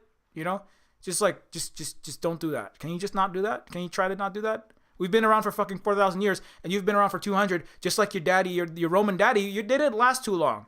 You know why they didn't last too long? Because they did what you're doing. They're spreading all up to Britain. They're overextended. Like you in Hawaii, you're going to have to pull back soon. Dumping poisoning your colonel's infants. And just like your daddy Rome, you with your stupid egos all over all of your side of your aircraft carriers. Now you can't feed and house your people, and you're falling into conflagrations and mass uprisings like all of your predecessors. And that's why you're gonna die and collapse like all your predecessor empires. Stop imperialist warmongering, little child. And also, stop being unequal inside your own countries. Stop abusing your ethnic minorities. Stop, you know, just don't do that. Can you not do? But that's a really hard lesson. Because they don't know anything other than doing that, you know? Stop internally, everyone who abuses, even like we're talking about, you know, parent-child abuse, spousal abuse, you know, gaslighting your girlfriend and beating them and saying no one will love you. That's just the knock-on impacts of the entire culture being about mass violence, like fists in a household, and lying. Oh no, that was nothing. We're really happy here, and then coming home and abusing somebody inside the house. That's just how the interpersonal, familial, and spousal violence reflects 2,000 years. It's also violence and disinformation, right? And lying about the violence you're doing reflects 2,000 years of nation to nation, people to people, ruling class to underclass, mass violence, and mass disinformation. And so that's a lot. When we talk about way of being, when I talk about, it's not just about capitalism itself. That's a big problem. It's not just about, that is the economic structure that is governing a lot of the concrete realities, of course. But the people internally have internalized in a hegemonic Gramscian way for a lot longer than capitalism has existed, norms and ways of interacting in every facet of life, in every aspect, personal, town to town, people to people, you know, group to group, music subculture to music subculture, you know, everything. In romance, in spirituality, in religion, mine is, you know, everything. It's mine must spread to everyone else's, and that's another vector to genocide, right? To crush and replicate in every facet of reality. The Western barbaric way is deeply infused. It's in the language itself.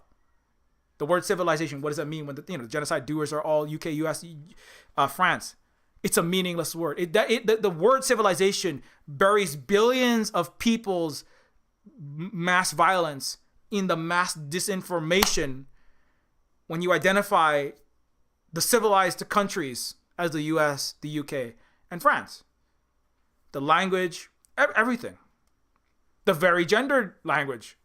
The very transphobic, homophobic slur-filled language. The language being full with broken words and broken slurs is because the whole fucking that's a reflection, I would argue. It's not really that, oh, we shouldn't use this slur. I mean, there are obviously like things that are deeply harmful and obviously about subjugation and dehumanization of particular groups. But everything about the language, it reflects the people. You know, I would argue that if you study like a lot of other languages, you're not going to find in Hawaiian, there are not a lot of words that are used and weaponized to denigrate and destroy other peoples because that's not a thing that they were doing on a routine basis, right? And so that in itself, you know, that's why it's so hard. I say like, I don't know, how do we express in the English language these things when the language itself is soaked in 2,000 years of slaughter, blood, and lies. It's really hard. It's hard. I did this whole stream in English, but mostly it's about tearing down internally all the things in the Anglo-Saxon world, right? Anyway, I could go on this forever, so I got to stop. But yeah, anyways, I spent an hour making this meme, so now you have to look at it. I took R2. I don't know if you can see this. Just, you know, to end on a light note, I took R2D2 out and I put Luke in, and I had to kind of like I Photoshop alpha channeled out Yoda's stick and took R2 out. You know, this is where, you know, Yoda is like whacking R2, like, yeah, give me that. And I put Luke in, crying about his daddy. But I like Luke's face there. It's like Luke's face is a lot like the West, though. Yeah, my M&M doesn't have heels anymore. You know, it's like, I want China. Who lost China? That's very much. That's Luke's resting white face. You know what I'm saying? That's resting white face. Anyways, this is the end of the stream. Neofeud is on sale if you want to check it out. About everything I was just talking about. Neofeud is a game that is well, I talked about it for the last fucking 3 hours, so I probably don't have to, but it's on sale, so do consider checking it out. It does support everything that we do here at the Silver Spook Hui /cooperative/commune. It is a game that is, you know what it's about, I just told you, right? But it is a cyberpunk adventure game. It's kind of like Disco Elysium with more cyberpunk characteristics. But it's not just that, it's a lot of other things too. But it also, if you can leave a very short review, it does help us to continue to have access to. If you leave a short review, it does increase the likelihood that people will discover the game as they're looking for games to play in the Steam algorithm. So that is really appreciated. You can also you can find Neofeud at itch.io for Windows, Mac, and Linux. It's on sale there. Also, we get maximum revenue when you pick up the game on itch.io. Oh wow, there's a lot of people watching. Thanks a lot for watching for so long. This is actually, I think I did a good job of explaining a lot of parts of Neofeud in this stream. Then sometimes I don't quite say exactly what I want because I didn't get enough sleep or I'm talking too fast. That's what I noticed. I gotta slow down. I have to slow down. I have to slow down a little bit more. Then I can make the thoughts come out that I want to come out. Anyway, Decolonators is another game that is $3. It does support everything that we do. It is hated. Capitalists have said, I hate this game. I'm going to get more capitalists because of it. NFT salesmen and entrepreneur bros have said, I hate this game to me. So that's cool. The Colonizers is a game about kicking capitalist colonizer butts out of Vietnam, where you play a communist Vietnamese woman soldier, voiced and acted by and researched by a Vietnamese woman, Luna Oi, and I'm a native Hawaiian programmer and game designer. So it's all indigenous created. Also that. The game is made in about a month. Anyway, so if you want to get that game, it's available over there. And also, you can think about checking out Woman, which is a irreverent retelling of the life of Mary from a woman raised in right-wing evangelical Protestant Christianity, and is not meant to be a historical retelling, but a work of fiction that lends a different perspective. So Holly is also the partner in Making of Kids here at the Silver Spook Hui, and also with myself, of course, and also is the moderator and partner in the business part, because we don't separate out all of that like housing, work, providing material needs, and all that stuff comes together here in the Silver Spook Hui. Anyways, so check that out. Also, you can, and it's free, or you can give a donation of money if you so choose. And then at Silver Spook Games at octodon.social is our site on Mastodon. Mastodon is a decentralized, non-capitalist, federated, open source social media platform similar to Twitter, but without the neo-feudal kings, techno kings, French, please don't guillotine me, Versailles kings like Macron, and Silicon Valley, and the military-industrial complex deciding what you see and what you don't see. However, while we have access to the Death Star satellites, you can follow at Silver Spook Guy. This is my personal account for my takes and streams and other educational stuff that I do. And you can also follow Silver Spook Games. Silver Spook Games is for the account for the games-related stuff. That's my main thing. Is I'm actually a programmer, writer, artist. I mostly make video games most of the day. Currently working hard on the Neofeud 2. I'm like very close to getting the entire script for Neofeud 2, like at least aerial bird's eye view plotted out. Very close to that. So just an update. I've been working. I have disabilities and I have to work lying down because my back is so fucked up. But since I've discovered I can work lying down, typing into a phone at a odd angle, like I'm looking up at a planetarium or something. I'm like working on Neofeud 2 like this, but it is a game that takes place amongst the stars, so I guess it makes a certain sense. Anyways, you can follow Silver Spook Games for updates on Neofeud 2, Neofeud 1, when the games go on sale, like they're on sale now, and stuff like that. You can also follow Terminus C. Terminus C is a Twitter account for Terminus Cyberstar, which is a low poly cyberpunk immersive sim in the vein of Deus Ex System Shock 2. It is a cyberpunk RPG that is currently being developed by a handful of folks, including artists, writers, musicians. I am the content director / lead writer on this game. That is, coming out sometime in the near future. I don't know. You can check with the rest of the team and the producer. It is a game that is a sequel to Terminus Machina, my Deus Ex Total Conversion. Terminus Cyberstar. Yeah, so if you want to check that out, that's available at Terminus C. And you can also join the Discord there. Finally, thanks a lot to all of these cool people here. Thanks a lot for your continued support on Patreon. It really does mean a lot and helps us to do the very important work that we continue to do here. Don't forget, on February 12th at 9 Eastern Time, we will be having the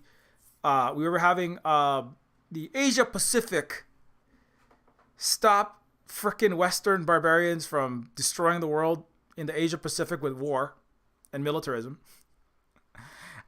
It's a panel where we'll be having Luna Oi, Vietnamese communist, Carl Jha, Chinese historian, and podcast runner of Silk and Steel. We'll be having Shamira Ray of the Indigenous Environmental Network, and also a native indigenous Palauan, another Pacific Island people threatened by the United States militarism. I'm a native Hawaiian with Red Hill poisoned family members here in illegally occupied Hawaii for the World Empire Nexus of the Asia Indo-Pacific. And we'll also be having some other folks representing Okinawa. Hopefully we can find someone from Okinawa, Guam, Korea to also speak on